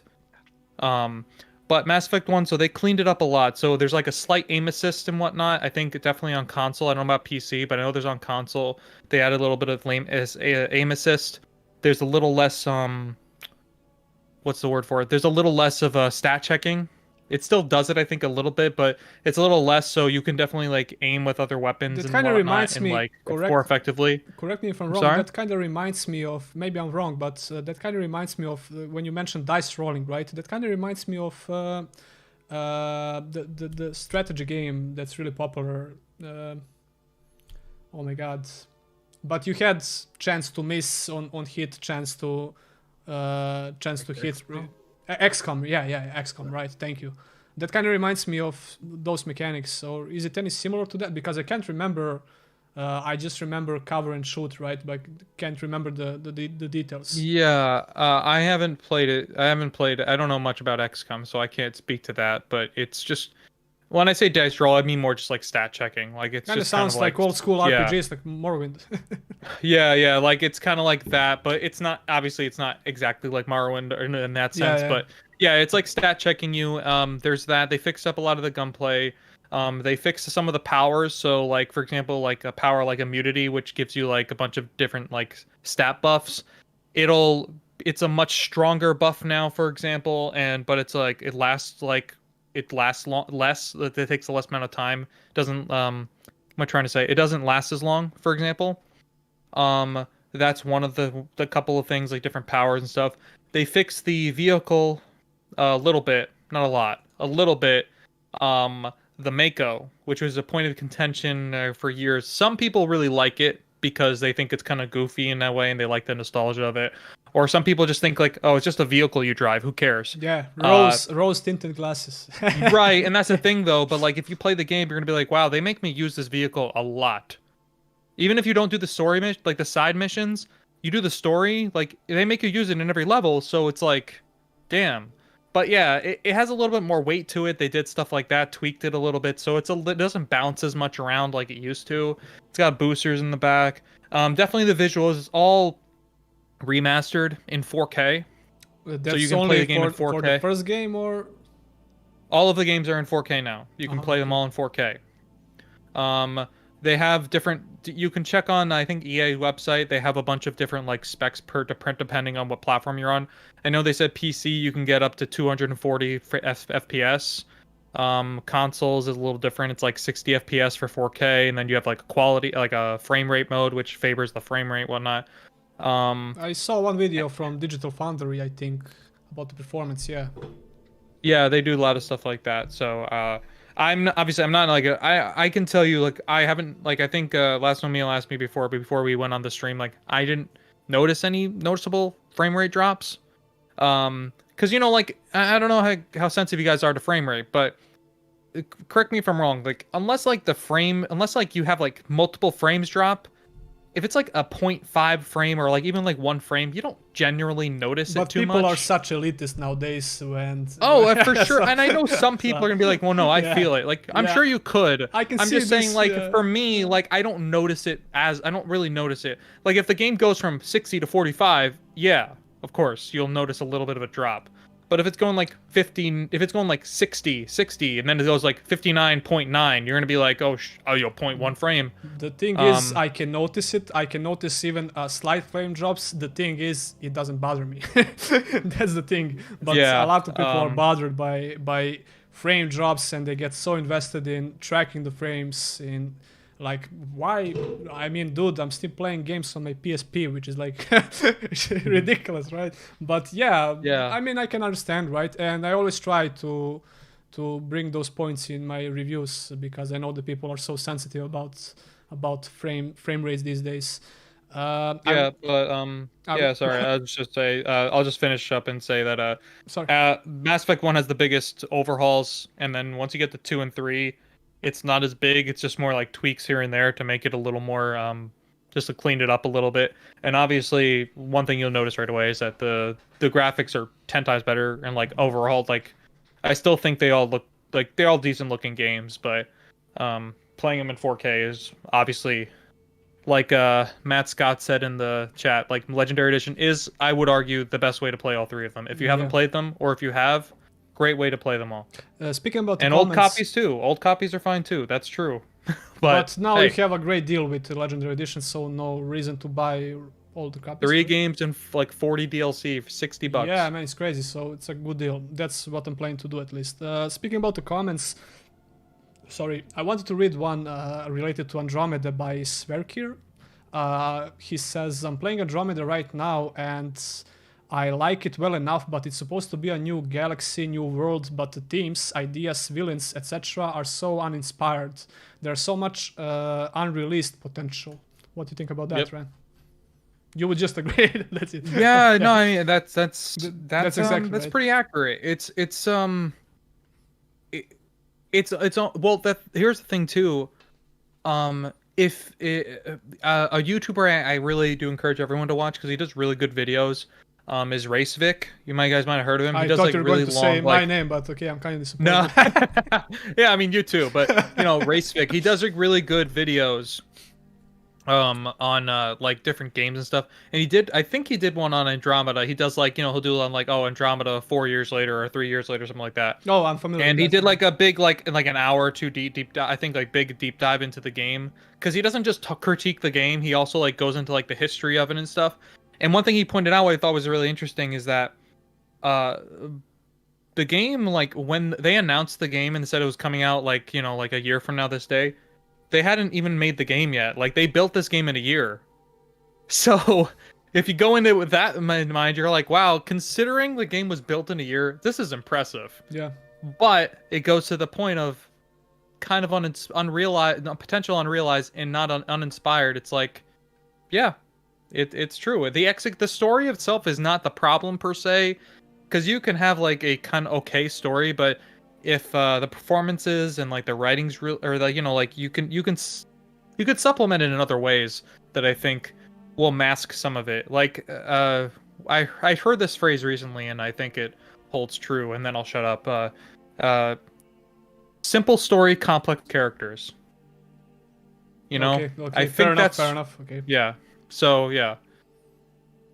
Okay, the only guy I didn't ask anything about Mass Effect because I know for a fact that he's not so invested in this series just like myself, but I have to ask you, Baldard, what's your... Bro. Nothing, right? You didn't play anyway. You was right. The first and the last time I played the Mass Effect game was back a few years ago when you showed me the game, and it was at your home on your PC. I played for a couple of hours, but but I didn't play the game. I watched some videos and read some posts about the game and about the Andromeda problems, but I'm not that the thing about Andromeda, deep into the game. I understand the criticism, right, and the memes, but I always thought that the gameplay looks pretty solid actually. The animations, although that was to be expected, right? But like I said, it was really surprising to me when I saw the problems with the lip syncing and whatnot, right? Yeah, so, facial animations too. It's like it's very old looking. My friend and I joke to this day. One of the romances in the game, Cora, we joke about into this game. If you watch her romance scene, we're like, wow, they put half the budget into this romance scene because like the animations and stuff and because like you see like like they're kissing and you see her lip like quiver and like come back like, and it's like a beautiful animation. You're like, why did you like put so much money into this? It's like I'm fine with just like the fake kissing, do the camera at a different angle, like if you put it somewhere else. But it was just like, no, we got to get this one right. It's like, why? But yeah, it's just like weird things like that. If anything, like inconsistent across the board in terms of it's just like where they decided to allocate budget and like animation and whatnot. So for some reason your camera kind of bugged out for a second, so I'm trying to figure out what's the problem. I think mine? All of did I freeze? All of you guys freezed for some reason, so I'm trying to fix it on the go. but we'll continue talking until that happens. I think Baldard is fine, but Ryan and LastKnownMeal are Yeah, I can see that frozen. too. Turn on my camera off and turn it back on, maybe. You can try that. Can you do that Yeah. as well, LastKnownMeal? Oh, yeah, I'll do it. Sorry, guys. I don't know what happened. Maybe that will fix it, but we'll continue talking, I guess. Okay, do you guys have something to add about Mass Effect until we move on to probably our last topic for today, because it's almost how much? 2 hours. Almost, yeah. Yeah, I don't want to Oh, 2 take hours. your. Let's go for 3 more. Let's do it. Oh, I'm Time up for flies, it, bro, but I time don't flies. want. I don't want to take so much time of you guys. Oh, no worries. No, man, we're streaming until Biomutant comes out. Let's go. When you said that I need information, For what? did Biomutant comes at the midnight tonight, or what is the time when Biomutant coming? Official release on Steam? Yeah. I don't know. How about you, Ryan? I don't know. I could look it up really quick while and we're any one of you guys, while we're switching topics. if you know the exact time of Biomutant releasing, please write in comments. I think you can actually see that on the Steam, right, Ryan? I don't know. I will check it out right now. Let me just. What the hell is happening with the damn cameras? Yeah, technical issues. Okay. Anyway, I tried to. It's turn it not. off. It's not on your side, guys. I think it's mine, obvious for some reason. But Baldur's camera is working fine, which is kind of confusing me a lot now. But anyway, we'll continue talking until I try to figure it out. So yeah, that's all about Mass Effect, This right? game will unlock in approximately 21 hours. Great. That's for us, right? For our zone. Yeah, for us in Europe, I think. Yeah. So you can schedule a stream in about 24 hours, dude. Yeah, I will do stream tomorrow, somewhere about 8, I think. But I because I need to go to work 8 p.m., early in the right? morning. I will try to make it right, because I need to fix my PC and to make everything. Okay. Yeah, it Move looks like smoothly. 10 a.m. for I mean, at least over here, it looks like 10 a.m. for PC, for me, in Eastern time. Yeah. Time to VPN to Australia, man. I actually started using VPNs recently. Yeah, it doesn't work anymore, but it did work when Fallout 4 came out. Though. Really? Fallout 4? Yeah. Fallout 4 or Fallout? You tried it. Fallout 4, yeah. Because I was like, people have been posting. I was like, should I just connect to Australia? I'm like, and the game was downloading. And that actually worked, really? I didn't know Yeah, that. that's great. For Fallout, never again. I think they fixed it, obviously, because it was like, I don't know, maybe 10 hours before like it was releasing everywhere else. So it was like a huge difference. Yeah, the Biomutant will come in Europe in about 21 hours. So Okay. that's huge difference Let's between Europe and US. let's So move you're on. basically saying we should stream until then. Yeah, I'm up for it.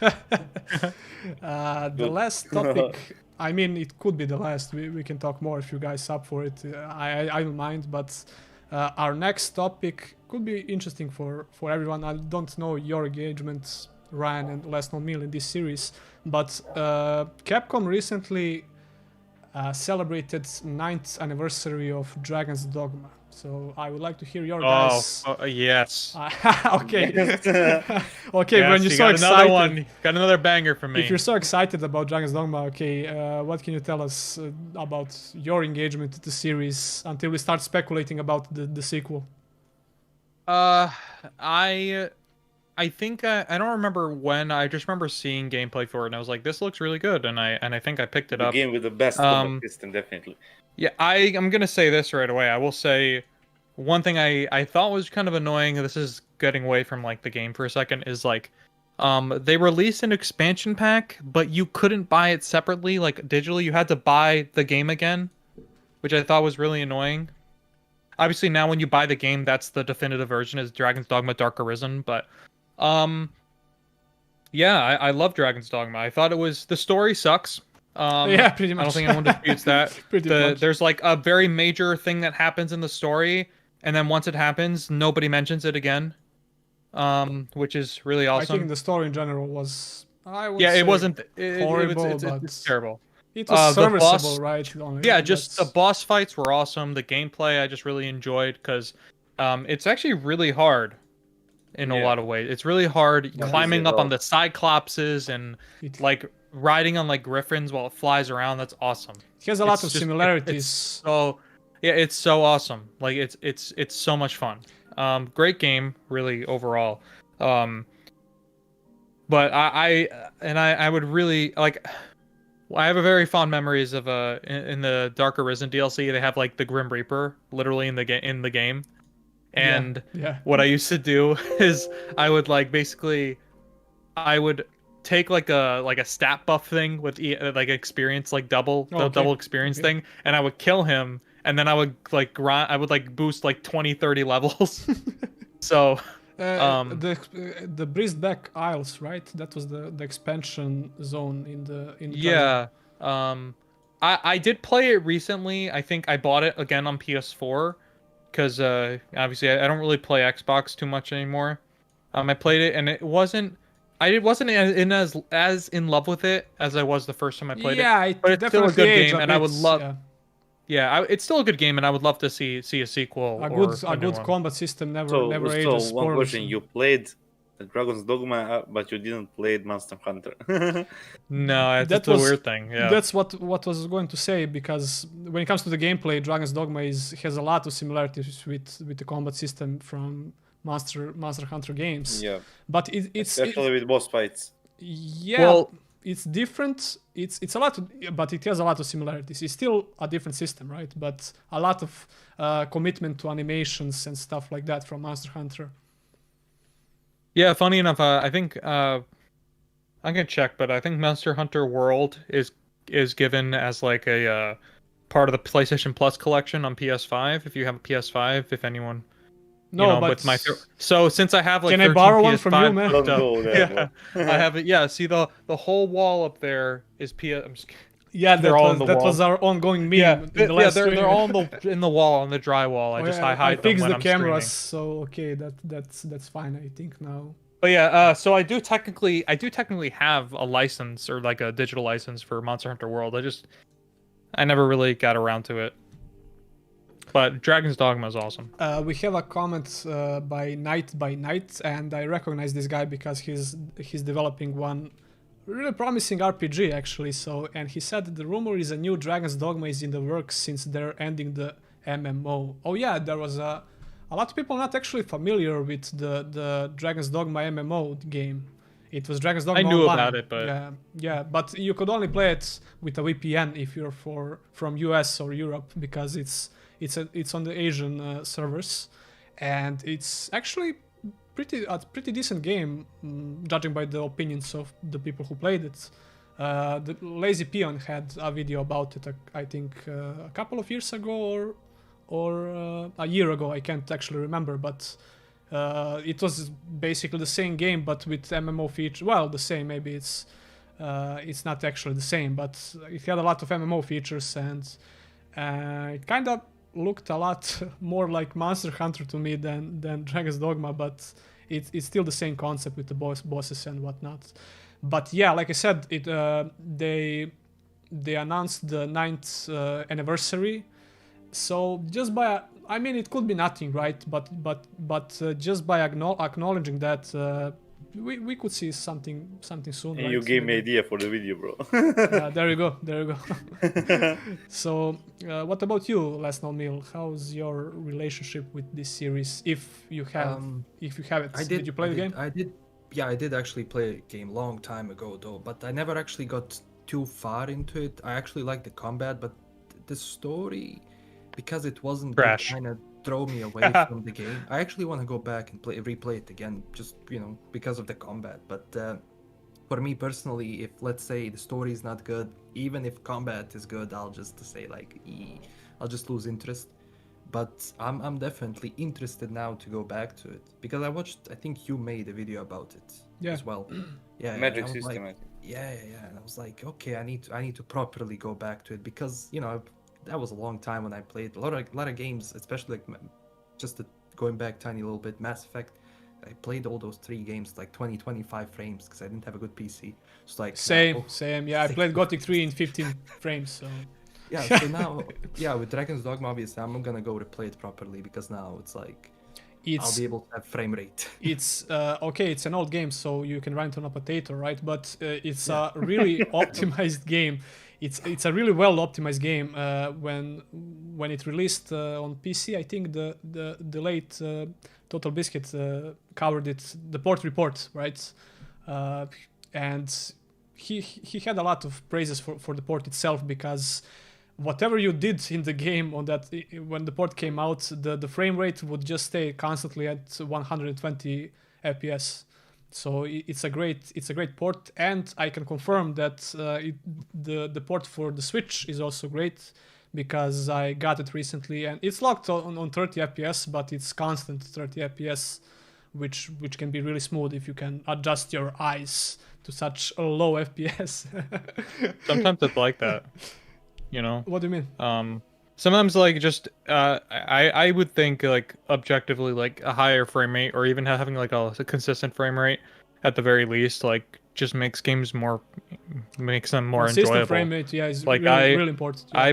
I played The Outer Worlds and I wasn't too in love with it, but then I put it into my PlayStation 5 and like the frame rate is 60 FPS now.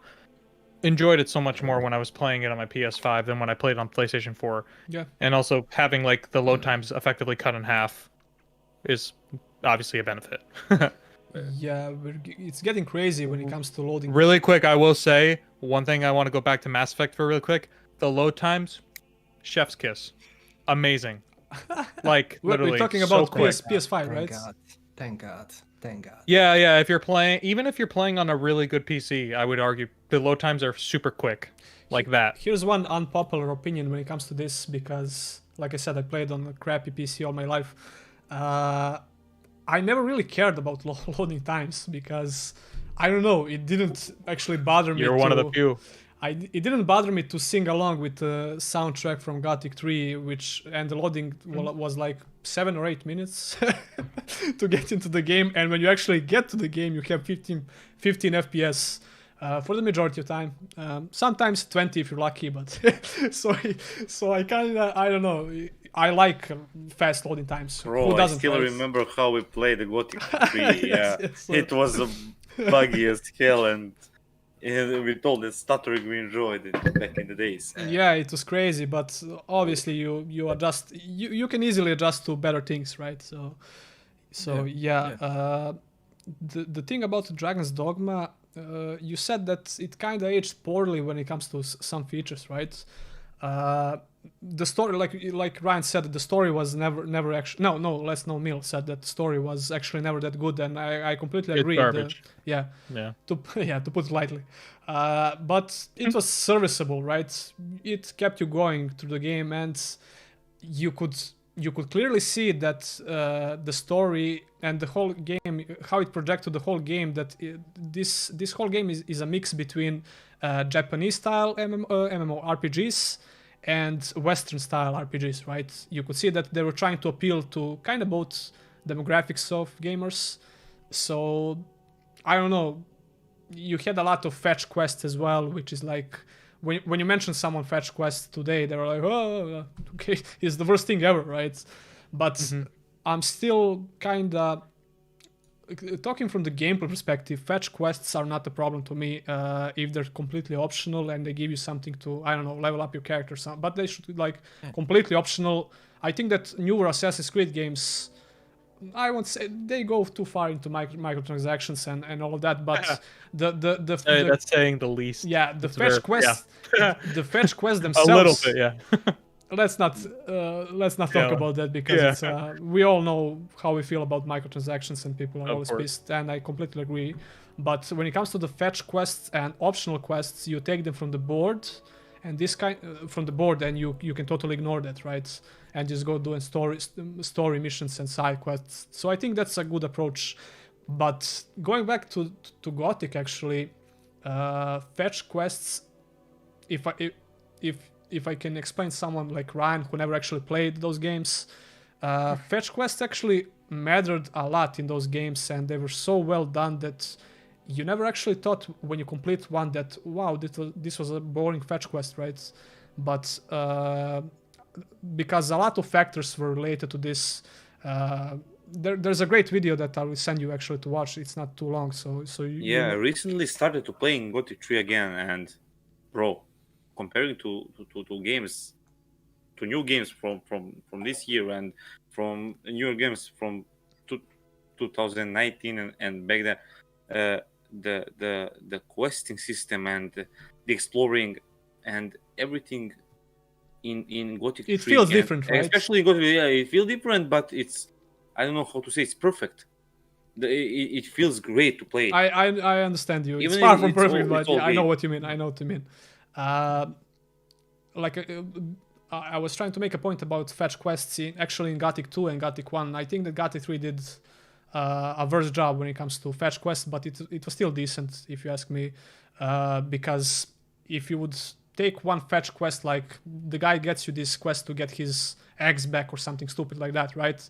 And you, okay, there we go, a generic RPG quest, right? But then you go, because there are no quest markers, right? That's one of the factors why fetch quests were better, and it leads you to a lot of new locations and a lot of different paths on the map, and you on the way discover a lot of new things that leads you to maybe some secret or something like that, right? And by the time you're done completing that fetch quest, you're going to experience a lot more than just a simple go and fetch me this X quest. That's, to put it simply, it's right? somehow connected to exploring. Yeah, like I said, it's a lot of factors. So when you do a fetch quest in Assassin's Creed newer games, they're like, go and kill this guy and that's it, right? Yeah. So it's a big difference. Yeah, and actually, when it comes to that fetch quest, because I remember it's like you go outside through the gate and there's a couple. Yeah, there you go. And there is actually a necklace there, an amulet. Yeah. And the whole reason when you go back to the guy, he asks you, "Did you find anything else?" And you say no, and it's like you're lying. There was a necklace. And Yeah, then you're like, exactly what the it was. the reason why you sent me wasn't the axe, it was the necklace. After all. That's exactly what I thought. That's exactly what I thought. Yeah. So when I say I don't mind fetch quests, I don't mind fetch quests like that. So Yeah. So yeah. Anyway, Dragon's Dogma. I really hope we see a sequel.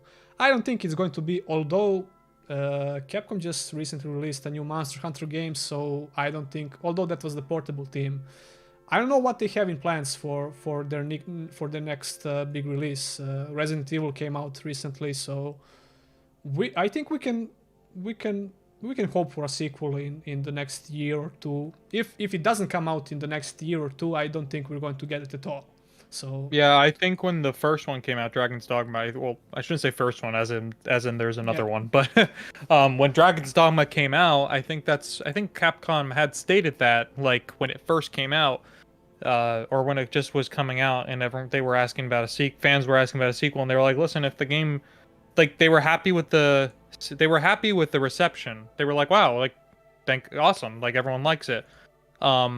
They're happy with the reception, and they were like, you know, if the sales are good enough, then yeah, we're definitely going to consider making this into a franchise.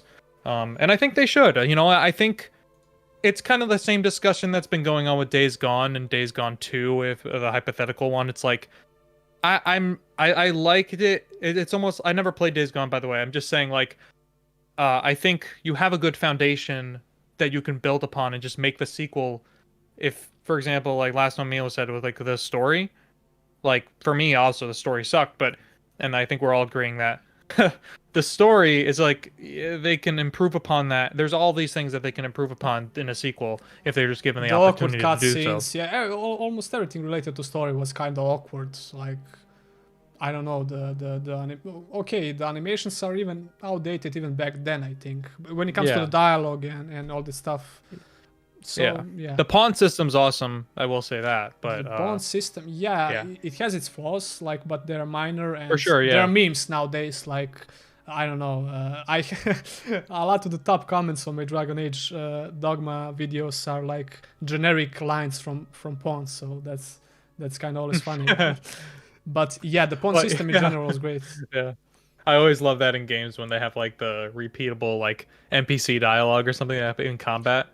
To say that it was in the repeatable is putting it lightly. They were like Yeah. blabbling, and you could actually you could take your pawns and go to the pawn zone or whatever it was called, and rift. speak to them and tell them to shut the hell up, basically, like. Yeah. But they still continue talking after that. So I Oh mean, yeah, for sure. on a lesser Yeah. degree, right? But they still continue talking generic lines. But you could always take them and throw them off the cliff. So there's that. Yeah, that is that. That's the funny thing. You could Yeah, do stuff yeah. like that. The pawn system is great. Is a great idea. The online features of it is also a great concept, but I don't think it was that great in practice. The pawn online system, like you could, whenever you're offline and whenever you're not playing the game, other people who are playing the game could take your pawn and play with it basically, and your pawn would get levels, items, and stuff like that. So that was kind of cool, but I think they could expand that feature if there is a sequel, right? Yeah. Yeah. I think everything. Yeah, they can definitely improve upon everything in a sequel. So, like I said, I think they stated. I don't even think. I think they weren't even going off the sales. I think they were just like they were happy with the reception the game got. So Yeah. they're definitely. I know it's. I mean I don't remember when the game came out, but I've been saying It was overshadowed by years. Skyrim. It came out close to the release of Skyrim, I think, or something. It was February 2000. No. It was February 2012 or something like that. But I know Yeah. it's a couple of months after Skyrim, and it got overshadowed by Skyrim, and it was not the only good RPG that got overshadowed because Kingdoms of Amalur Reckoning came out, I think, a few months later or something Yeah, I've been like meaning that. to check out that game, the remake, because I never played it. So it's like the same thing with you and Mass Effect. Like I haven't played it, so I'm definitely gonna have to check out the remaster. Yeah, Since there's also new content coming for it, apparently. Yeah, I actually plan to cover that as well. THQ, right? So we came full circle when it comes to THQ. Yeah, right. We end. Yeah, Here we are with THQ again. THQ plans to release the new DLC for Kingdoms of Amalur called Forsworn, I think, or something like that. And they said it's going to have around 5 hours of gameplay, which kind of sounds low for an RPG, I know, but I don't think that other DLCs You gotta look in at the price point and what you get with it, you know. Yeah, but I don't think that other DLCs in the game were that. I think they were around 10 or so hours. It depends on how you play the game. If you just rush to the main quest, you're going to finish it obviously faster. But I'm more curious about the new zone that we're going to play in Kingdoms of Amalur, and I know that a lot of people were kind of disappointed with the remastered because they actually didn't do a much. lot when it comes to the gameplay. People expected a lot more, although I personally didn't because I knew how THQ does stuff, right? But there were some gameplay improvements, and one of the biggest problems that the game had actually got kind of fixed, not maybe fully, but the level scaling and stuff like that got fixed, and RNG got reduced when it comes to set items, so that was kind of a big problem. But the game in general didn't receive a lot of gameplay improvements, so I think people were kind of disappointed. Yeah. So I don't think that the new expansion will bring anything major except the new content. It's the same thing as Titan Quest, the old Diablo-like action RPG. They released 2 new expansions for it, although they did release a few new classes actually for that expansion, which is like a brand new gameplay, not a brand new feature, but more content when it comes to the gameplay features, right? If that makes sense. Yeah. For Diablo, you said? Titan Quest is a Diablo-like Titan Quest. action I don't know why I RPG. heard. Okay, yeah. I was like, why did I hear Diablo? THQ bought the license for Titan Quest back in, I don't know, 2018 or something. And like we said before, they buy IPs, remaster them, and maybe release new expansion for old games. And yeah, that's their thing, man. So They're becoming big. It's They're great. Yeah. growing. they're great becoming for huge. business. Yeah, they're becoming huge actually. So I think that Biomutant was a great chance for them to put them on the map, so to say. But if I don't know, we like I said, we didn't saw any reviews, so it might backfire a bit. I don't know. We'll see. Yeah, I mean, it's still, like I said, still to this day, I haven't looked at any reviews. I never read or watched a full review of Mass Effect Andromeda. I just know what people say about it. It's kind of the same thing with Biomutant. I don't think I'm ever. I mean, maybe after I do my review, I'll check out your guys' like reviews or content for it. But I'm probably not going to look at anyone's like reviews like right now while I haven't played it. No, I definitely will. But I want to, it's like I don't want your opinion to influence mine and vice versa. I don't want to influence yours. I mean, I would have no problem saying, hey, if like we were doing this like again every other day or something like that, I wouldn't have problem saying, oh yeah, no, I liked it, but haven't played it yet. But I'm excited to play it regardless. I haven't been dissuaded in my excitement for it. That's just all I'll say. Case Died Well says that the Dragon's Dogma remains one of my top 10 games of all time. Loved it and will die salty if we don't get Dragon Dogma, the sequel in the West. No, Dragon Age. What is this? DDO. What's DDO? Dragon's Dogma Online. Yeah. Oh, I don't think that's gonna happen, man. I definitely think that's not gonna happen because they're actually shutting down the servers. If I understood correctly, a few days ago I saw some news about it, and they said they're going to shut down the servers. So sorry to ruin your dreams, man. But let's hope that the sequel will come out.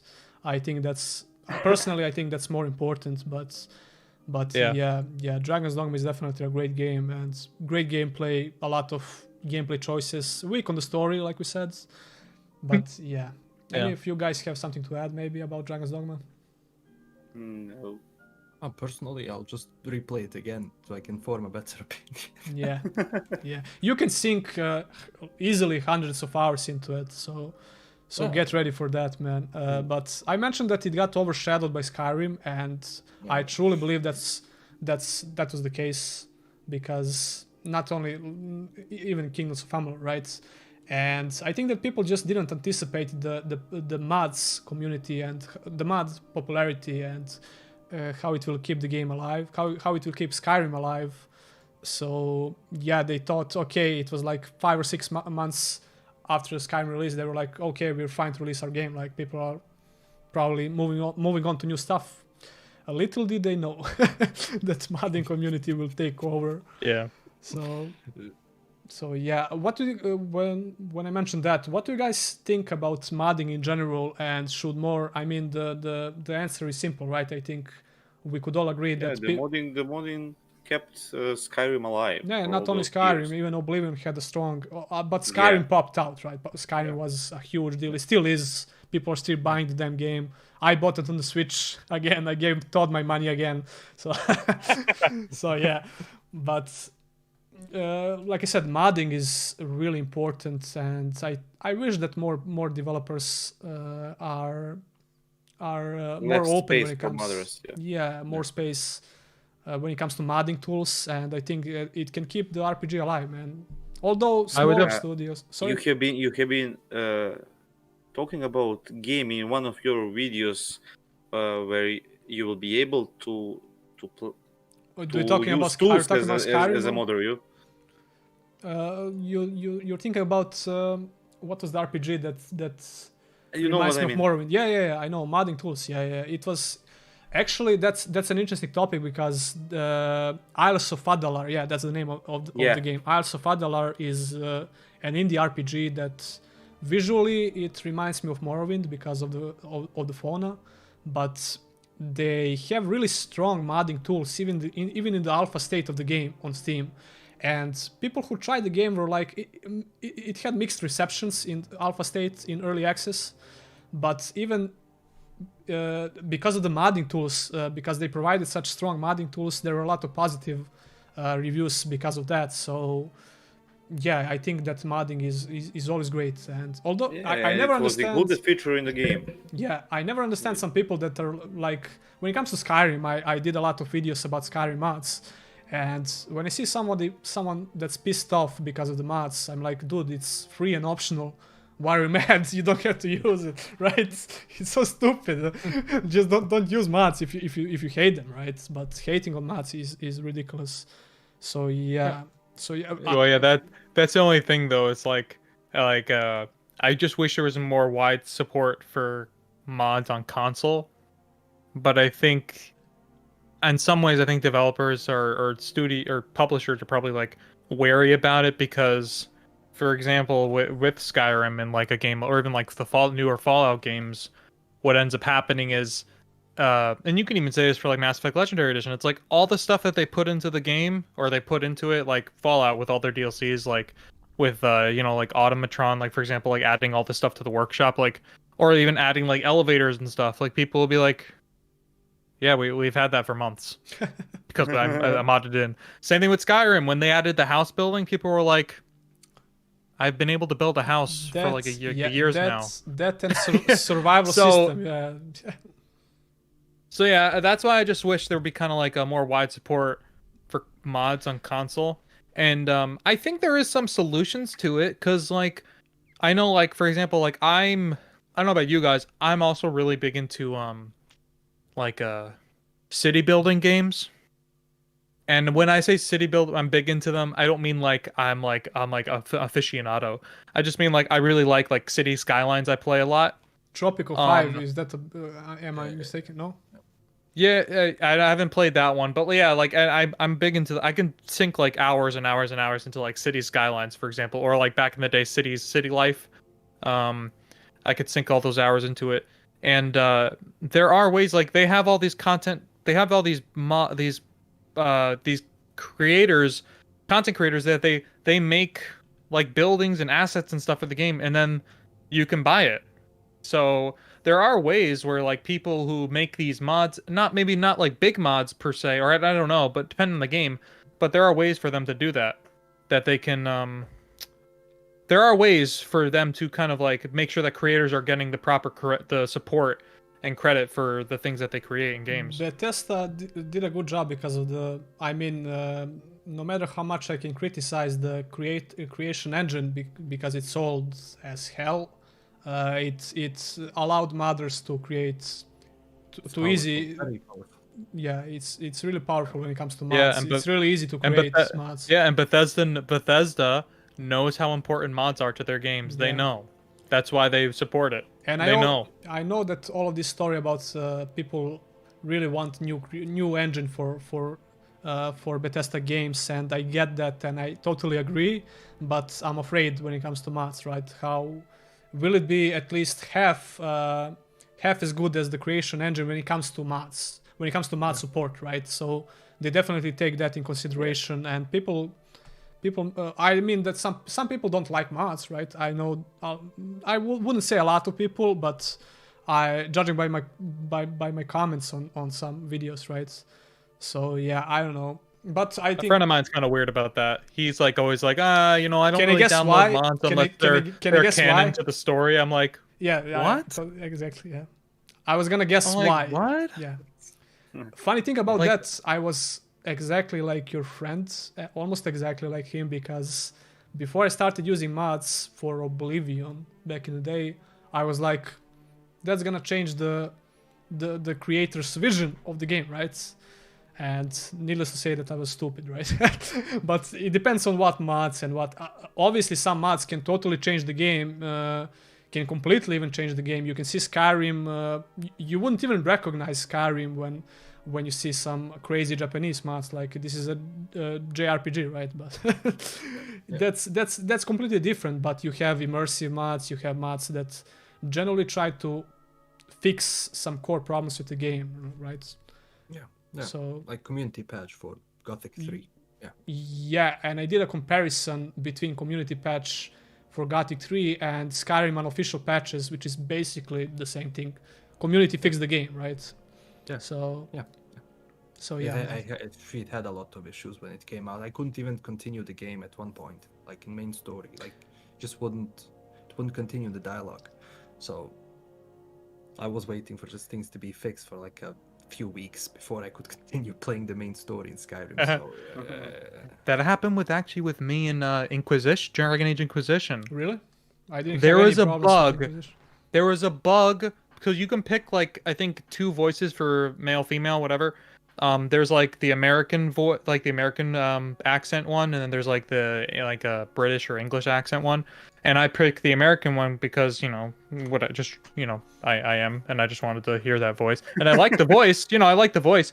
There's a bug where once you get to a certain point in the game and you do a certain part in the story, the game would change the voice, and it wouldn't be able to be changed. It wouldn't change back.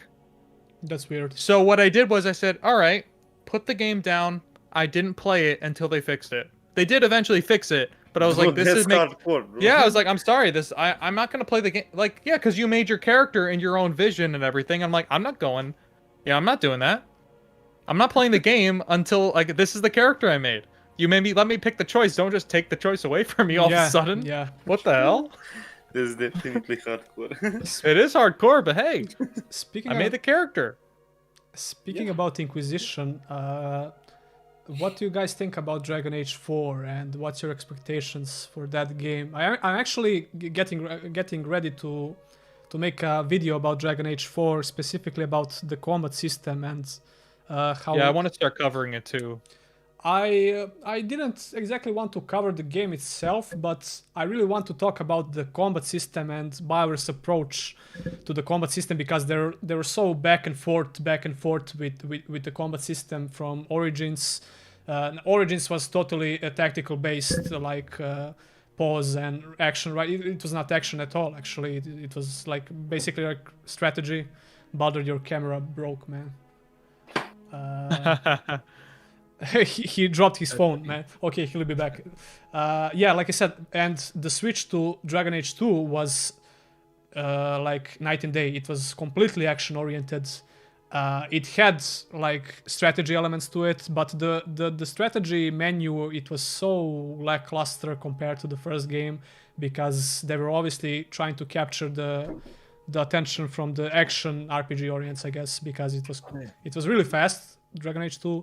And then third, Inquisition, Dragon Age 3, Inquisition. Dragon Age 2 sucked. Yeah, Sorry. I agree. I actually agree, but I was making a point about the combat. And Yeah, I then, didn't want to interrupt you. I was just like, yeah, it sucks. Got to put it on the record. It sucked.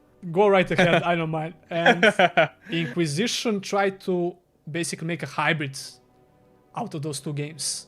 Yeah. But still, the tactical elements of Inquisition were also lackluster. They were better than 2, but they were still lackluster and lacking in that department. So it was a lot slower than Dragon Age 2, but I think it was a lot better in general, a lot better game in general. But compared to Origins in general, it was not that good, right? But the reason why the story was really good. Yeah, that's the gameplay has not aged properly. Yeah, the gameplay Origin sucks. At the time it was fine. It was good, yeah. It wasn't like great. It was almost like the same thing with Mass Effect 1. It's like the reason Mass Effect 1 like spawned like Mass Effect 2, one of my what I consider like one of the greatest games of all time, and then Mass Effect 3 is because Mass Effect 1 had such a good story and acquired such a good following based on that. Yeah. So what do you think? Same thing with Dragon Age Origins.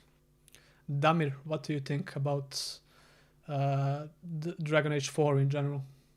Well, looking at BioWare recently, I'm like, Yeah. I'm hoping for the best, but I'm expecting the worst.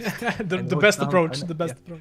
Yeah, I know it sounds bad, but it's like I really want Dragon Age to be a good game when it comes out. Like obviously, but recently you don't know what to expect anymore. You don't know if it's gonna have a lot of issues. Are they still going to follow up with what Dragon Age was about? Because for me personally, Dragon Age Origins is the best Dragon Age.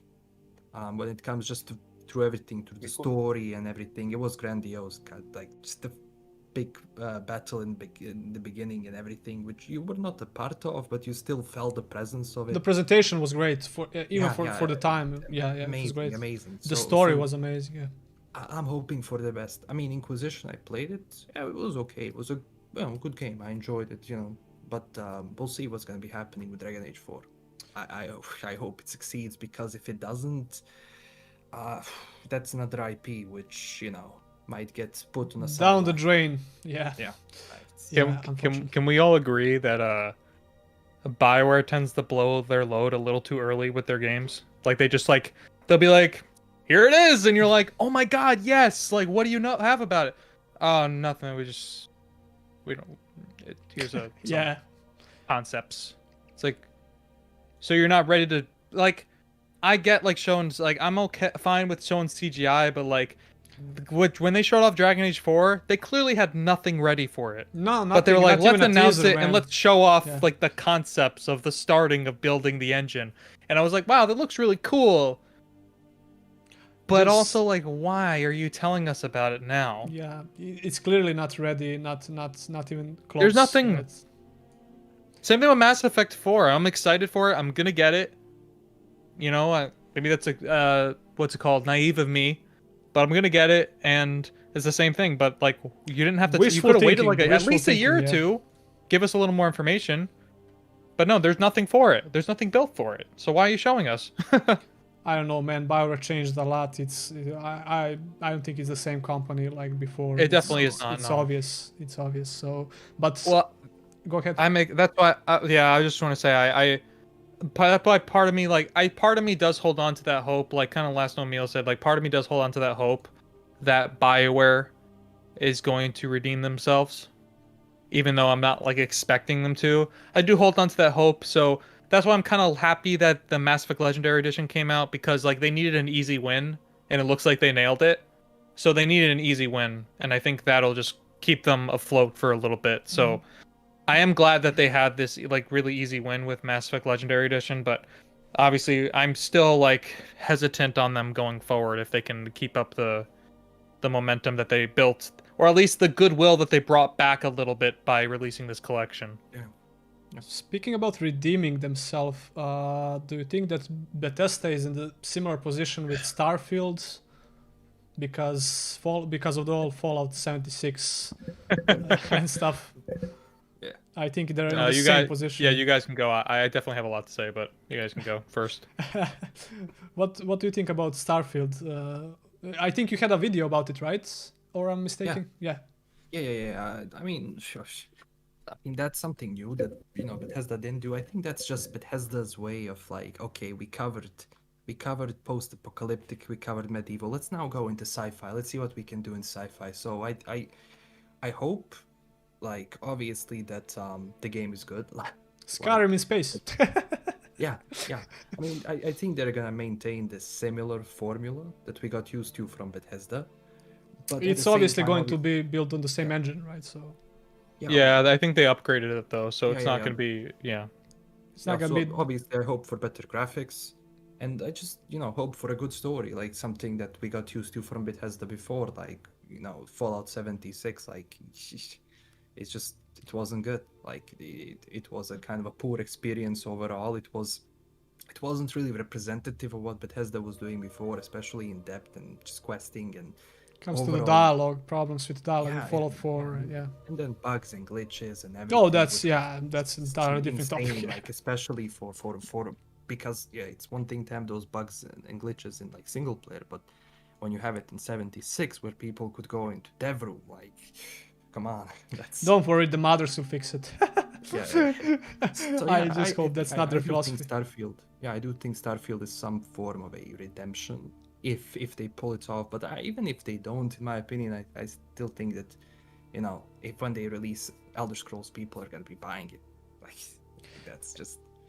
And again, to go back on that redemption thing, the whole reason why they released the Elder Scrolls 6 trailer teaser, it's not even a teaser, it's because people were raging about Fallout 76, and we knew for sure that the Elder Scrolls 6 is far from being finished. Even Starfield, people expected Starfield to come out this year, which is debunked a few days ago, I think.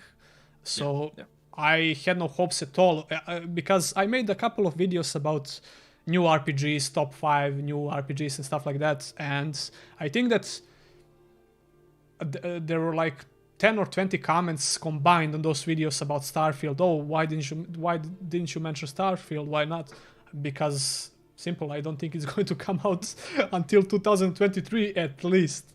So So or, it's or not- 20, yeah, 22. If Yeah, that's like a 22. positive 20. scenario, yeah, it's very positive scenario. A very positive scenario. It kind of goes back to that cyberpunk story with the release date. Like they showed the trailer in 2012, right? The first trailer, Yeah, and Yeah, it yeah, came long out. time. Yeah, it's Yeah. a long time ago. So that's yeah. why Rockstar is smart. They don't talk about anything Yeah. until it's close to release. They don't care. Like yeah, we won't say anything. Just yeah, just be mad release at the us. game and sell the most copies and make the game. Yeah. Yeah, But yeah. but that gives them time to work in peace. That's something that most Without studios pressure, need yeah. to do. Just don't share anything until you think that okay, now we have something which might come out in like 8 months. Are you sure about it? Yes. Okay, let's start marketing the game. Because once you get like delays and once you get people hyped up, and especially that continues for a very long time, it can end up badly. Yeah, the Biomutant was delayed for about 4 years. They did the same thing. Yeah, it was announced back in 2017, and Yeah, I think they said They are the releasing right release now. date was going to be 2018. Back in yeah, 2017, early they said early that. 18. Yeah, something like that. And the reason I even had one kind of negative video about Biomutant back then. What's happening with the game? A lot of people were worried about because they had the collection. I don't think this was in 2018. This was probably 2019. Yeah, a lot of people forgot that they pre-ordered the game. Yeah, they had the pre-order available with I don't know with all kind of stuff. Is it a digital deluxe or something like that? I might be wrong. And people were kind of mad on their Twitter page, and there are a lot of comments about one-on-one experiment silence on their behalf. Right? There were no information at all about the game, so people Yeah, are worried. I don't know why though. They thought it was cancelled. Yeah, but I get that. But like, they did release a statement in 2018, I think, or Yeah, like a year bro, but saying. And then 1 year passed without basically almost any information. information. Yeah, that's Yeah, complete but madness. what? Yeah, but I would say like, they. The thing is, it's like you could say like, oh, where's the information on the game? Like, they only started. If you remember, I think they only announced the release date in February of this year. yeah, They said, hey, it's coming May 25th, 2021. And then they started doing an info dump and describing everything in the game. And I think, like, whether it's good or bad is an entirely different question. But it's just, it does... I respect the way that they handled it, because instead of giving you all the information, like, years in advance, like, they drip fed it, like, from February until now. And now the game's here, pretty much. And it's not. I didn't want to sound. I didn't want that to sound like a huge issue, right? But it was. I think it was definitely a problem, right? Just a tweet from them or something, it would suffice, right? But yeah. sure, I maybe in the support- beginning I they should have support been a little delays. more communicative. especially for such a small studio, right? Yeah, I support delays because delayed game is better than no game at all. And you take your time to deliver us something good. Especially after Cyberpunk don't- situation, don't people are rush it. people having Yeah. that mindset now, especially after Cyberpunk and all. So yeah. I understand that. So, Yeah. But I think they definitely had a better model. We can argue they definitely had a better model than CD Projekt Red, which was like CD Projekt Red was like telling you everything about this game from over 2 years, and then it came out and everyone was like, "What? What is this?" And it's like, it's the game. I think okay, well, that when it comes to Cyberpunk, I think one of the main problems was the miscommunication between marketing team and actual developers. So the marketing team obviously had this. I think that marketing team did an amazing job when it comes to marketing, right? otherwise it wouldn't have sold like 13 million beyond copies. amazing. I think those guys should get props for that. But Yeah, I mean the game still sold like 13 million copies. I think a lot of copies. And I think the But sadly, developers. Sorry. Yeah, but sadly, it wasn't representative of like some of Yeah. the features. No, it's not. Of It course just not. gave Yeah. a wrong narrative, in my opinion. It does, and that's a sad thing. It's like when you watch a bad movie and it's like when you keep watching bad sequels to when you keep seeing bad sequels being made to movies. It's like, why do they keep making them? Is it because people keep going and fucking watching them? The Fair thing but is, true. the thing about Cyberpunk, I don't think it's a bad game in general. I played it for No, 70, not 80 overall, no. hours, but Definitely underwhelming, but not there not bad at all. a lot of mechanics. Like it lacked depth in certain areas. I mean, LastKnownMeal knows the game in and out, so he knows what I'm talking about, and I think he actually agrees with some of the stuff. But yeah, some RPG elements, things like features like that GTA did right in San Andreas, right? Cyberpunk were doing bad when it comes to NPCs on the street and driving and stuff. Yeah, we could talk about that all day, but Oh yeah, no, you yeah. could have a whole stream or podcast just about Cyberpunk for like hours. Yeah. Yeah. Days. Days. Days, yeah. He knows them. Yeah, you could. Oh yeah, no, days even. Yeah, of course. Yeah, days. And yeah, that's... I know, what were we talking about before Cyberpunk? I can't remember. I wanted to Starfield I had and a question Bethesda, for yeah. the LastKnownMeal because I'm really excited about new Stalker game. So Yeah. what are your opinions and thoughts and hopes for the game? Oh, great question, yeah. Yeah, Oh. I'm really big fan of Stalker series, and when I saw that there will be a Stalker 2 game, I was so hyped, bro. Yeah, I can't wait. Yeah, like this is obviously like I have high hopes for Stalker because obviously now they're gonna now they have more funding, something that before they didn't have too much, and especially because they had problems with their X-ray engine, which Stalker was developed in. It was crashing, Yeah. and was unstable. And now when you're moved to Unreal, it's like okay, now you can explore stuff. So obviously the first thing they said is gonna be open world. So that's the first change. Like, wow. The old games was like Was like- semi-open world, yeah. Yeah, but you had to like travel from one territory to another. Like there was a With loading loaded time. screens. Yeah. I mean, yeah, it was semi-open world, but now they're gonna be like improving on that. That's something I'm looking forward to. Obviously, the graphics in Unreal Engine, you can do crazy foliage. You can have like insane physics with trees and wind and everything. So that's one thing. I just want them to nail the atmosphere. Yeah, I was just going Yeah, to say that the was atmosphere was apocalyptic going... atmosphere. Yeah. Yeah, and then everything else. But so far, from what I've seen, like they really want to nail the atmosphere. So I don't know. I just hope for the game to be good, like on release, because a lot of people are also gonna be going into Stalker for the first time because they didn't know. Like, When they managed to create such an atmosphere with those old and janky engine that's used for Stalker games, I really wonder what they're going to do, what they're going to be able to do with Yeah, I keep going with the new engine. back to those games from time to time, and I watched your streams LastKnownMeal when you played Clear Sky was Yeah, this? yeah. Shadow of Chernobyl. yeah, You recently played on the stream. yeah, not stream, but I just made a video about it. Yeah. But Well, it wasn't true. streaming. That was Clear No, Skies, you- right? you- No? I don't know. I don't think I was streaming. I think you were streaming, or it was a playthrough video. It was a playthrough, yeah. Yeah. Because I know I couldn't set it to stream because X-ray engine was crashing every time I opened OBS. So it's But when It's I a watched that ticking video, bomb. I reinstalled the game and started playing again. it's an amazing game. It truly is like Yeah, atmosphere is great. Yeah, atmosphere is That phenomenal. spooky atmosphere, it nailed the Chernobyl atmosphere definitely. Yeah. That post-apocalyptic. If Yeah, you I guys... Sorry? Go Yeah, ahead. it perk of it them being Ukrainian, so they know the countries.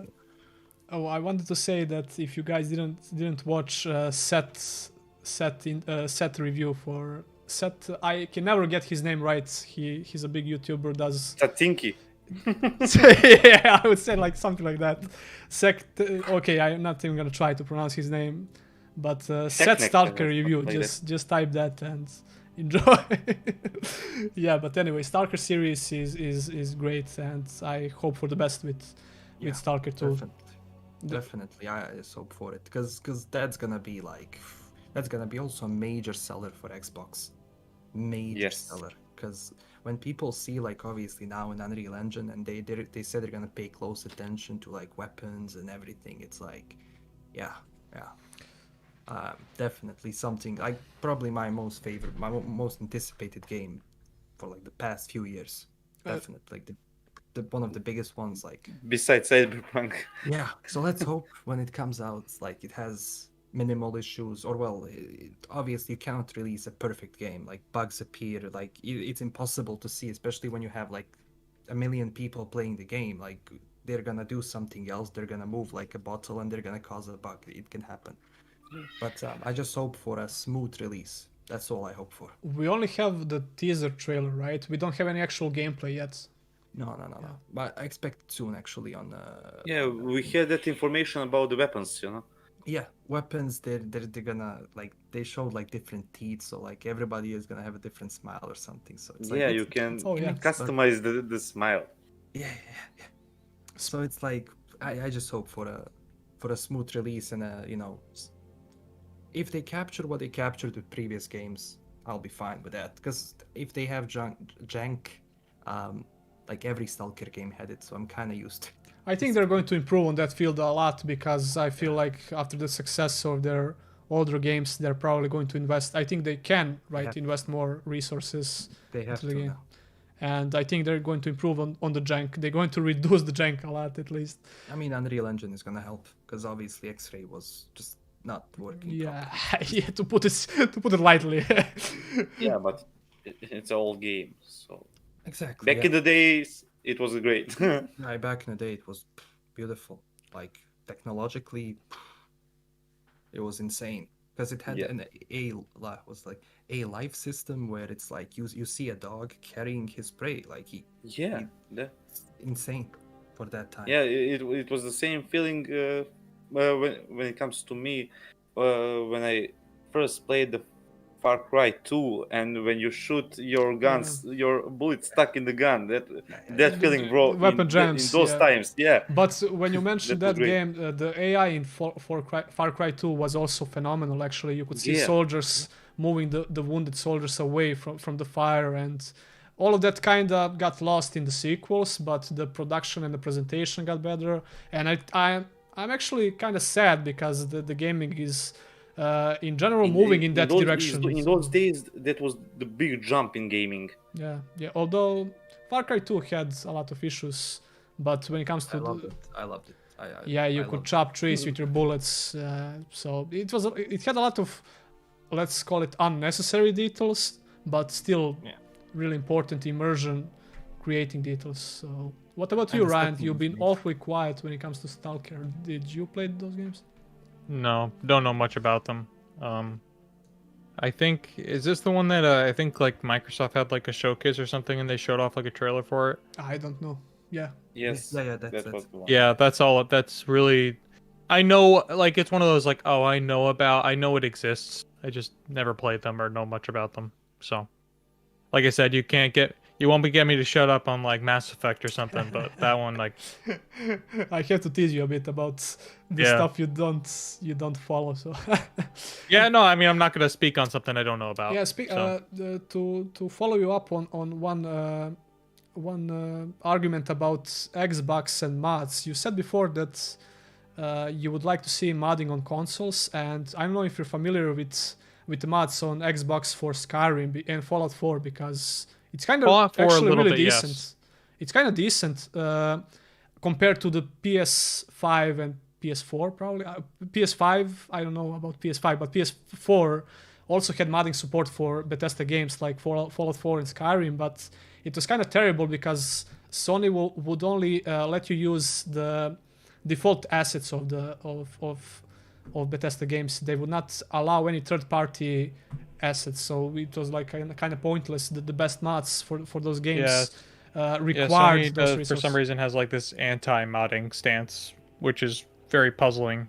Well, I can understand when it comes to security reasons maybe, but I don't know. Xbox is doing it without problems. So yeah, without problem. that's the thing is with Sony is like I think, and that is a fair point. People do forget like Sony. Sony has had a lot of like breach issues like with their servers and whatnot, and like, and I'll give it. I have a PlayStation 1 Classic, like the little mini one. And one thing my cousin pointed out, my cousin pointed out to me, is it has a USB slot. So it's so easy to hack that thing. So literally these guys, like every time they do anything, that's part of the reason apparently, and this is going on a whole different tangent, but it's a whole thing. It goes to your points. Like apparently the reason that they killed the PlayStation Vita is because they were worried about people were worried about like people like pirating games and hacking it or whatever. But that's a whole other discussion. But yeah, I can understand, because I guess not that I necessarily agree, but I think I can understand it. I guess. Yeah, we were talking about mods, by the way, on Xbox LastKnownMeal. Okay.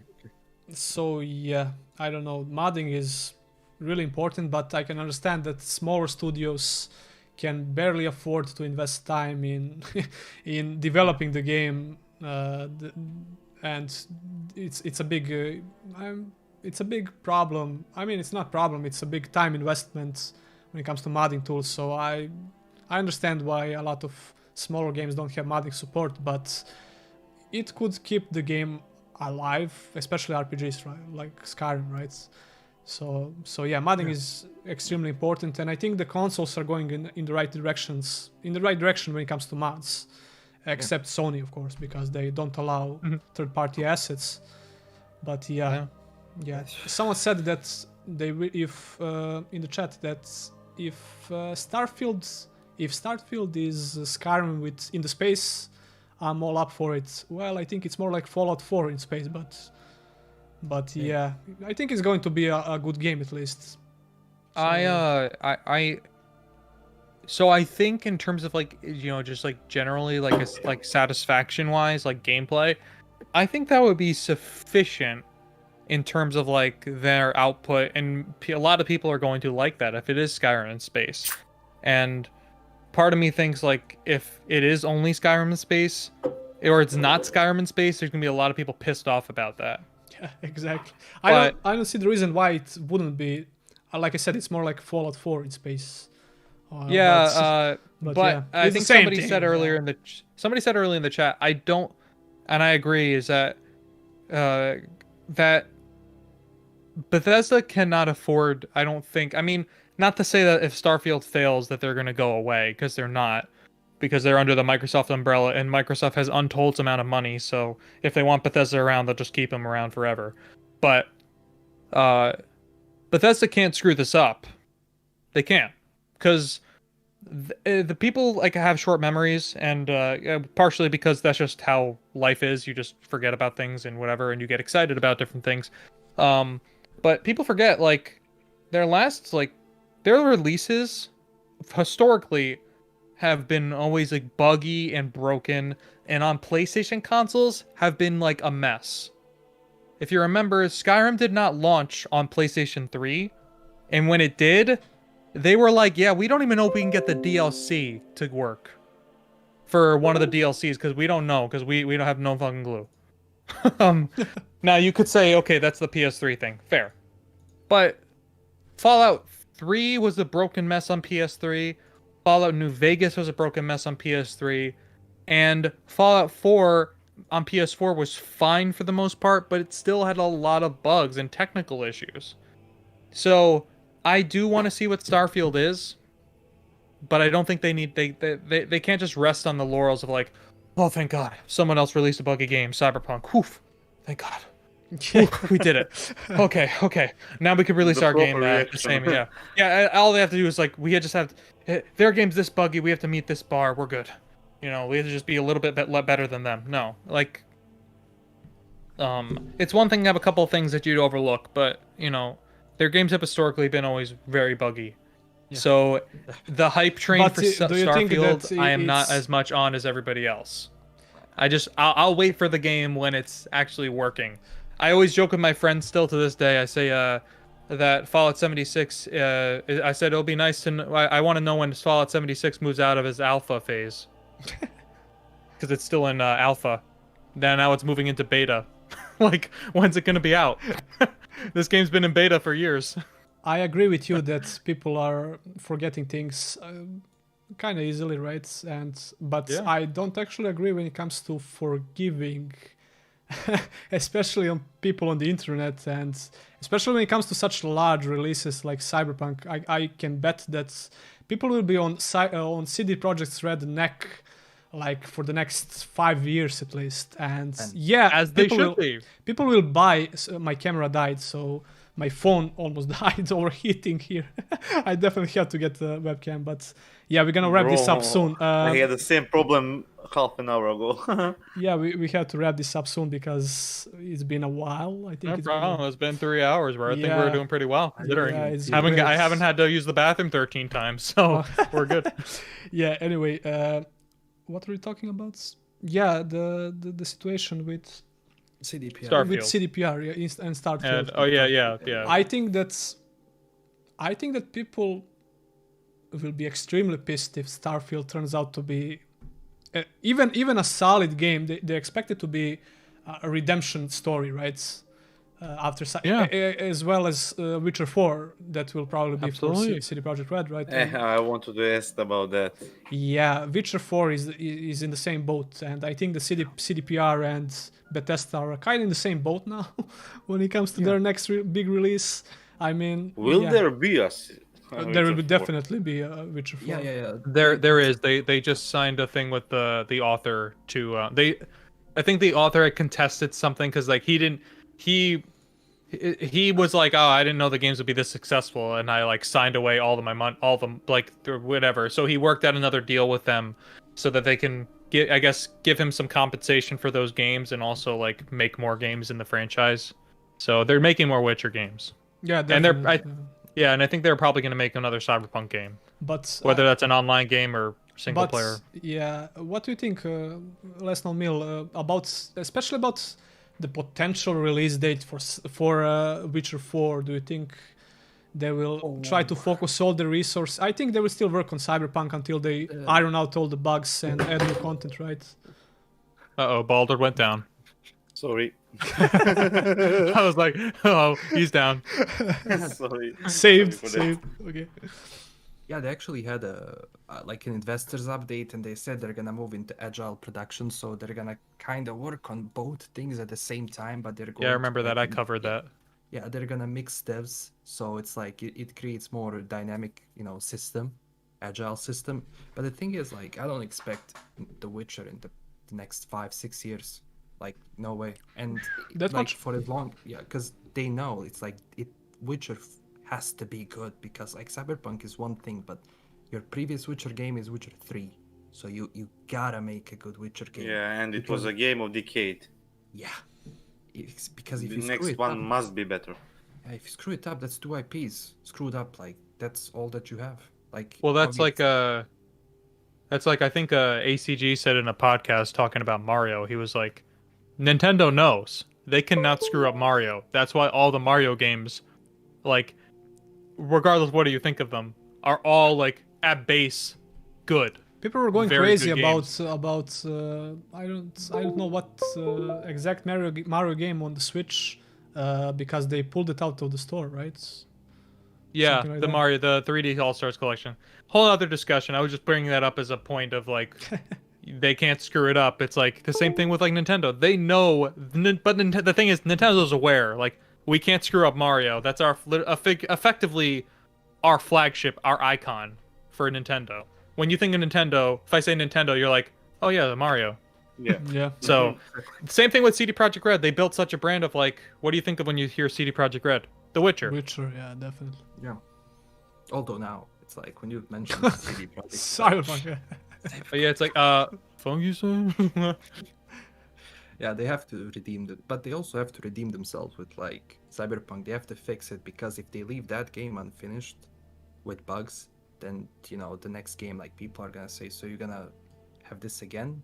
So I think if they fix Cyberpunk, the next game is gonna have a much smoother release, because people are saying, all right, you did it, we know you did it, we're on to you, but you fixed the game. Yeah, we forgive you. They have Yeah. It was a first mistake, to. so They have to. Yeah, well, I think famously, I haven't played The Witcher 1. I have it on Steam, so I'm gonna play it at some point. But I'm pretty sure correct me if I'm wrong, I'm pretty sure, like, if you go back to, like, the first Witcher game, like, it's kind of rough. It's built on So- Aurora engine, yeah. Yeah, Yeah, it's kind of rough. So if you follow, it's like, now it's a new IP.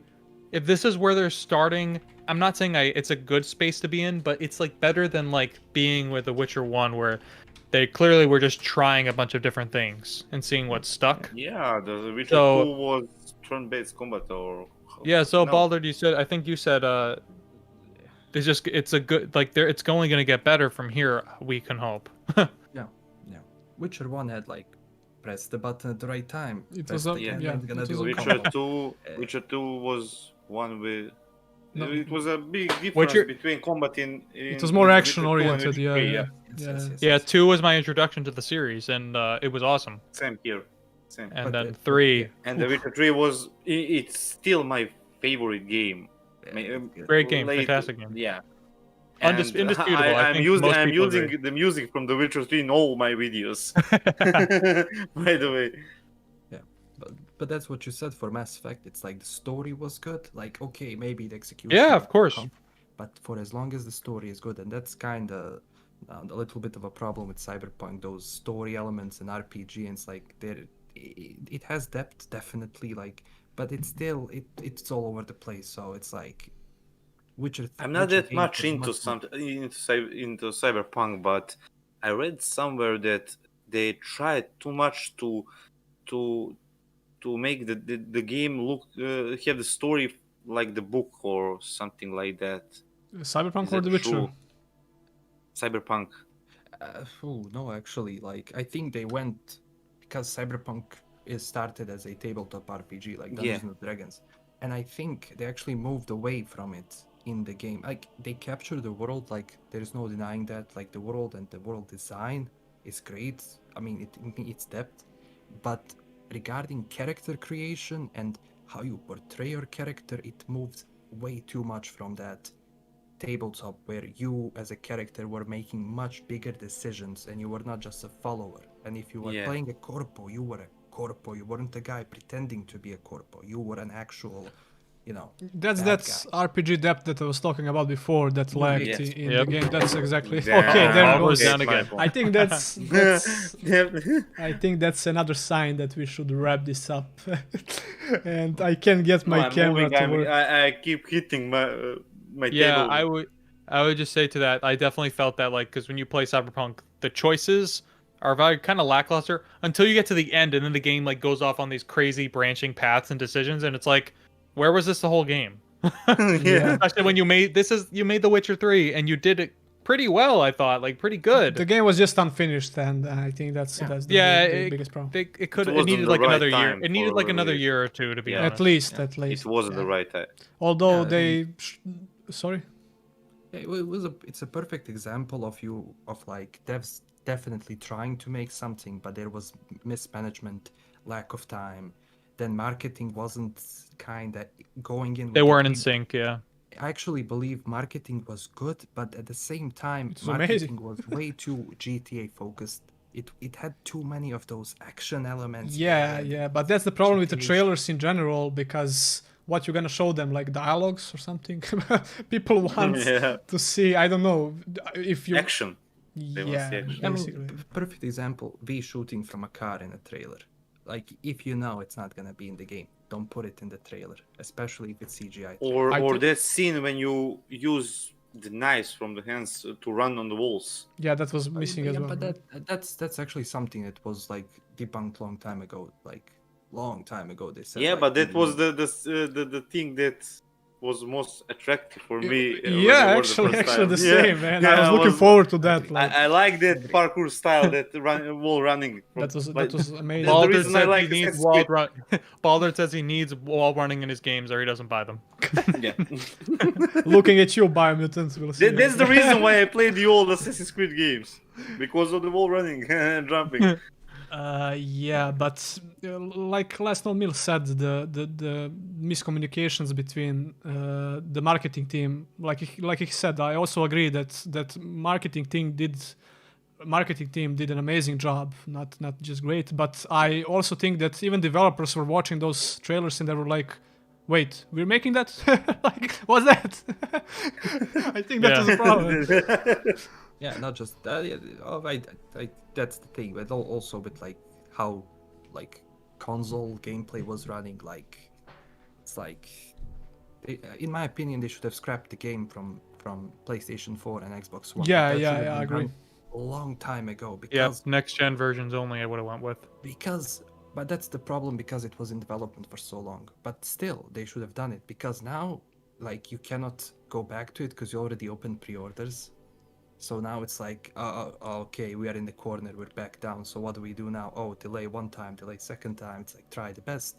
I believe if they were more open with people, if they just said, look, we have problems with this, we need more time on this, I think community would be much more forgiving if they were more honest. Like, if they delayed one more time, there would be insane amount of hate, but it wouldn't be as if it released in the state that it did. So That's actually something I said in my latest Biomutant video about all the videos that they posted, and I was very complimentary towards THQ for showing all of the gameplay videos of the game. Yeah, ever since like, 2017, right? Was for I said, yeah, and platform. it was. I was like, wow, they have a video for every single platform. Yeah. for every single game, every single console or platform, and I'm Totally. like, and they just released one I think a couple days ago for PlayStation 5 and Xbox Series X, and I'm like, that's awesome. I'm glad that they did that because people can see which ones they want to look at or what platform they want to get the game on. Oh man, And I think that's always a good thing.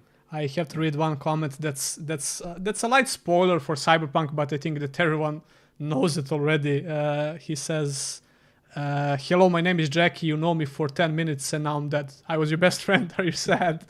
And the way that they handled that situation with Jackie as your friend and in trailers, I thought that they had a huge spoiler in that trailer when Jackie died. I mean, he dies in the trailer. It's not a spoiler, man. What? Like, It's yeah, not a right? spoiler. What the hell and is that? I was like, Right, okay, No. that's one of the options, right? I was like, okay, that's one of the options, right? If they show us Jackie dying, there's probably like 2 or 3 more options where you can Yeah, save him. LastKnownMeal is pissed right now. Yeah, I can see by his you face. Know what you're Yeah. talking about. Yeah, but a huge story spoiler with one of the main characters in the damn trailer. I mean, come on. And no options to save him or you know, it's an RPG, right? You expect options, so I don't know. yeah, I mean, yeah, Yeah, it was a mistake. It was a great character, by the way. Jackie was really interesting, really, really I interesting. love Jackie. Me as well. I chose the street kid right from the beginning, so I got really invested. Although I knew he's going to die, but I expected like a couple of more options. Yeah, the thing is, I didn't see that trailer until after I played the game a little then. bit, and I was like, damn, dude, like they just straight up don't give a shit. Your face, bro. Yeah, I was like, damn, they don't give a fuck. we have to let LastKnownMeal talk now because he's going to explode because I can see. Talking about that, obviously that trailer was a huge mistake, and it's like, did everyone here play Witcher 3? Did everyone finish it? Yes. Couple of yes, times, bro, yes. with all DLCs. I won't spoil anything, but imagine if they showed in the reveal trailer what happened to Vesemir at the end. Like, Yeah, yeah. Imagine if, like, it blows my mind why someone would show the death of a character that you cannot save. So it's like automatically, like, It's 30%. ruined your experience. Yeah, 20% is- of the game is like, That okay, I is know something what's gonna happen. Like, that's I think that's just I think it's just internet culture these days because like they do it for TV shows now. Like the episode will air an hour later, the social media page is showing scenes from the episode. Like and it'll be like the final scene of the episode. Just stay off the. And I'm like, Yeah, dude, you do- and you nobody don't had a chance to see it. And the thing is, you can't even avoid it because you'll go on Facebook and you're like, oh, what's this? And then you watch it, and then all of a sudden you watch like the last scene of an episode. And I'm like, what? Funny enough, I want you guys, if you haven't seen it, and I want the chat, anyone who's watching, I want you to go do it. Go watch, I think it's one of the trailers for Revenge of the Sith, Star Wars Episode 3, Revenge of the Sith. One of the last trailers for the movie before it came out. It spoils the entire movie. Oh, he's pissed. He's pissed, man. I swear to God, go look at it. You're gonna watch it, and you're gonna your mind's gonna be blown. You're gonna be like, what? Like they showed the whole movie in a 3-minute trailer. Bro, believe it or not, that's the reason why I still didn't watch the last episode of the Game of Thrones. I never watched the last episode because of the spoilers, because I already knew what's gonna happen. And I watched the every episode for a couple of times, and the last one I never watched. It's really hard to evade spoilers on the internet, so when Yeah, you... because of the Yeah. spoilers. Yeah. I don't know how you guys are. Like, if I get spoiled, like, I'm gonna be bummed about it, and I'll be kind of pissed depending on what it is. But I'll still watch it or play whatever it is, because I'm not like that, like anti, like, oh, if I don't like it, you know, I'm not like that. It's But different with TV shows and with games. Of course, You're gonna play the game and experience something. But when you watch a TV show and you know the last episode, the last scene, what is the point of watching? I have to mention one of my friends, and actually Baldar's friends as well, who has this terrible habit To spoil to everything. spoil freaking everything that I want to go and like kill him. You know, he will be like, "Oh, did you watch the last episode of Vikings?" I'm like, "No, why?" No, "Oh, you know don't tell that me. and that died." Dude, I will Don't tell me, literally bro. come to your house now and burn your whole house, dude. Like, what the hell, man? And that's great satisfaction for him, you know. He feels We great have- satisfaction we when you have do bad that. You do that. we have bad friends.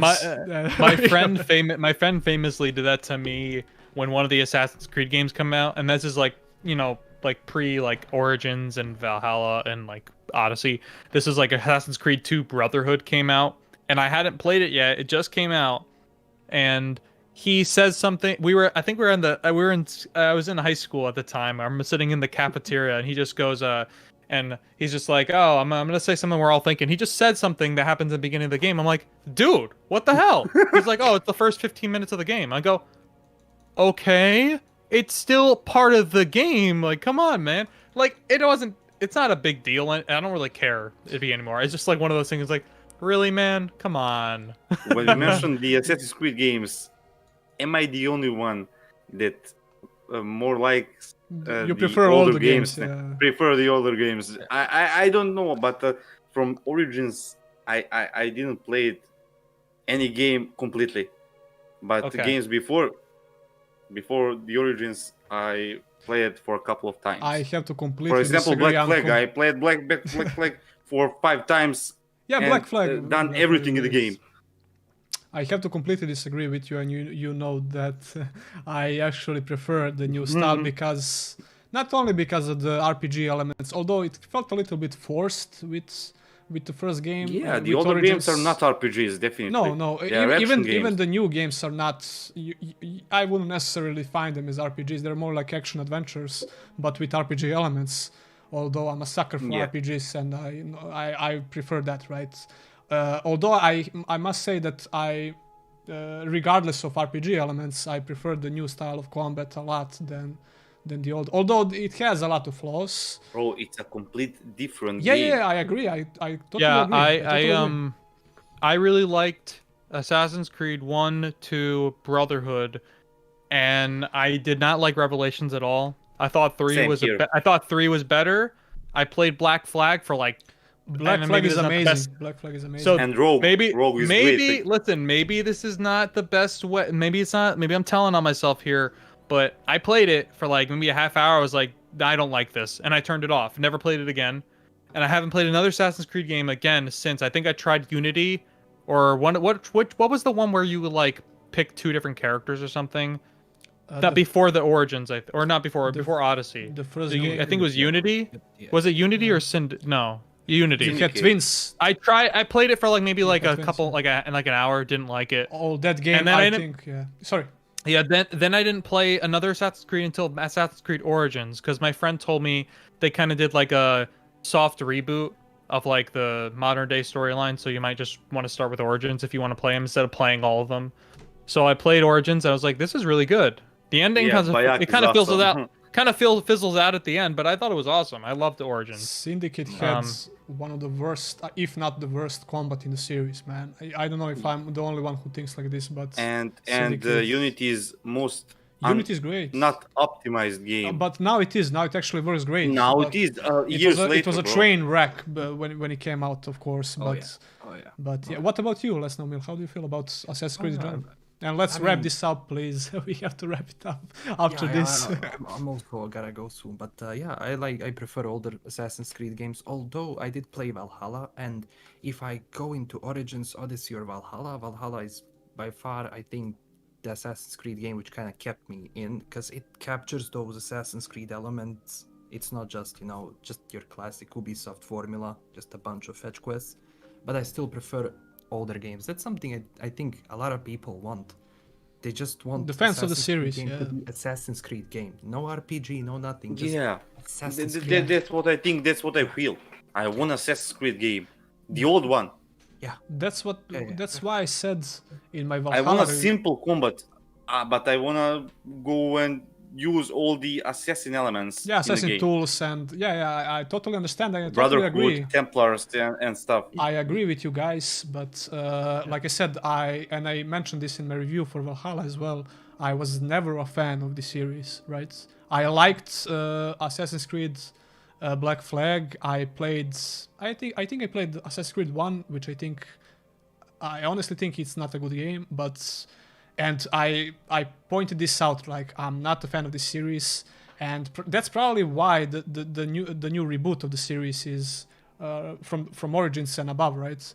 Is probably really, the same for me as well. Like I'd say. yeah, and I absolutely love Valhalla, although I don't like how they're dealing with microtransactions and people are pissed, and transmog system with new armors and that's acquired through real money and stuff like that. Yeah, it's really sucks, man, and it leaves the bad taste in my mouth, because I love Valhalla and I don't know. I said everything in that review. So we love Vikings and everything. Yeah, we're biased when it comes to Vikings, so there's that as well. So yeah. Yeah, but that was the problem with Valhalla. I enjoyed the game, but for the most time, I was like doing stuff, and there was a guy on like a tower, and for a moment I forgot that I'm playing Assassin's Creed, so I'm running. Yeah. Find a path. I'm like, I'm an assassin. I'm gonna climb. Yeah. It removed me that Assassin's feeling to it. I mean, exactly. it's a thing, but it's not Assassin's Creed. It's not I don't know. It's not Assassin's Creed game. Yeah. It's definitely from the origins. It's not bad. I don't say it's bad. It's by really itself good is game. a great game. I played the origins. I played the Odyssey. Valhalla and Odyssey, yeah. Odyssey, and they are great games, but not really good Assassin's Creed games. Yeah. No, they are not Assassin's Creed games at all. Just like Fallout 4, it's not a good Fallout game. They started moving from the Assassin's Creed games with Black Flag. Black Flag was Assassin's Creed game, but it had in that game they're starting moving from the franchise. Yeah. In my opinion. Yeah. Pretty much, yeah. As soon as Desmond was there, like, yeah. Yeah, I think that the Connor was a great guy in Black Flag. Yeah, Connor my was favorite character. maybe the best character in Assassin's Creed games. But People are thinking that Ezio is the best, right? In general. Ezio is the best. Yeah. So you're no. Yeah. There you go. Edward, can we? Then Altair, then Ezio. I don't know. Connor is Altair the best is guy. my maybe. Like I said, I played all newer Assassin's Creed games, and I still prefer Connor over all of those. Although Bayek was really interesting. Bayek was great. His voice was really. Oh, you know, Bayek was awesome. I love Bayek. Yeah, and then we have the guy from I brother can't and even sister remember the from, name in Odyssey. Yeah, although the sister was great, Katarina. Yeah. What was the name? I don't know. In Odyssey, I can't remember the names, but the female character was a lot better than the generic. Yeah, I played male. like female character. And then I find the complete opposite in Valhalla, where the male character is a lot better than the female. So I don't know. Bro, it's always better to play as a Viking than Shield Maiden. Okay, dude.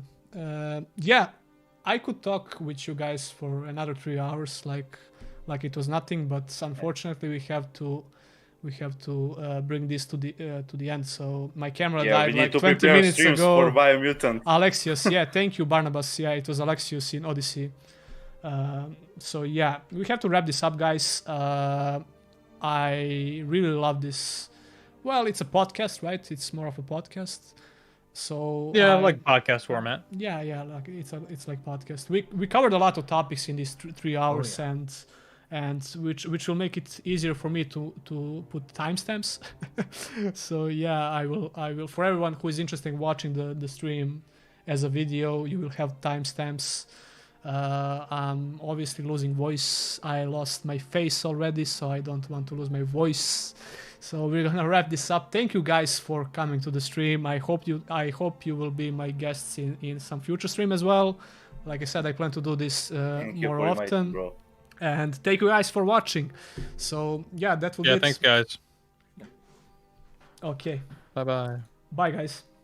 Bye bye. Yo, see ya. Bye bye.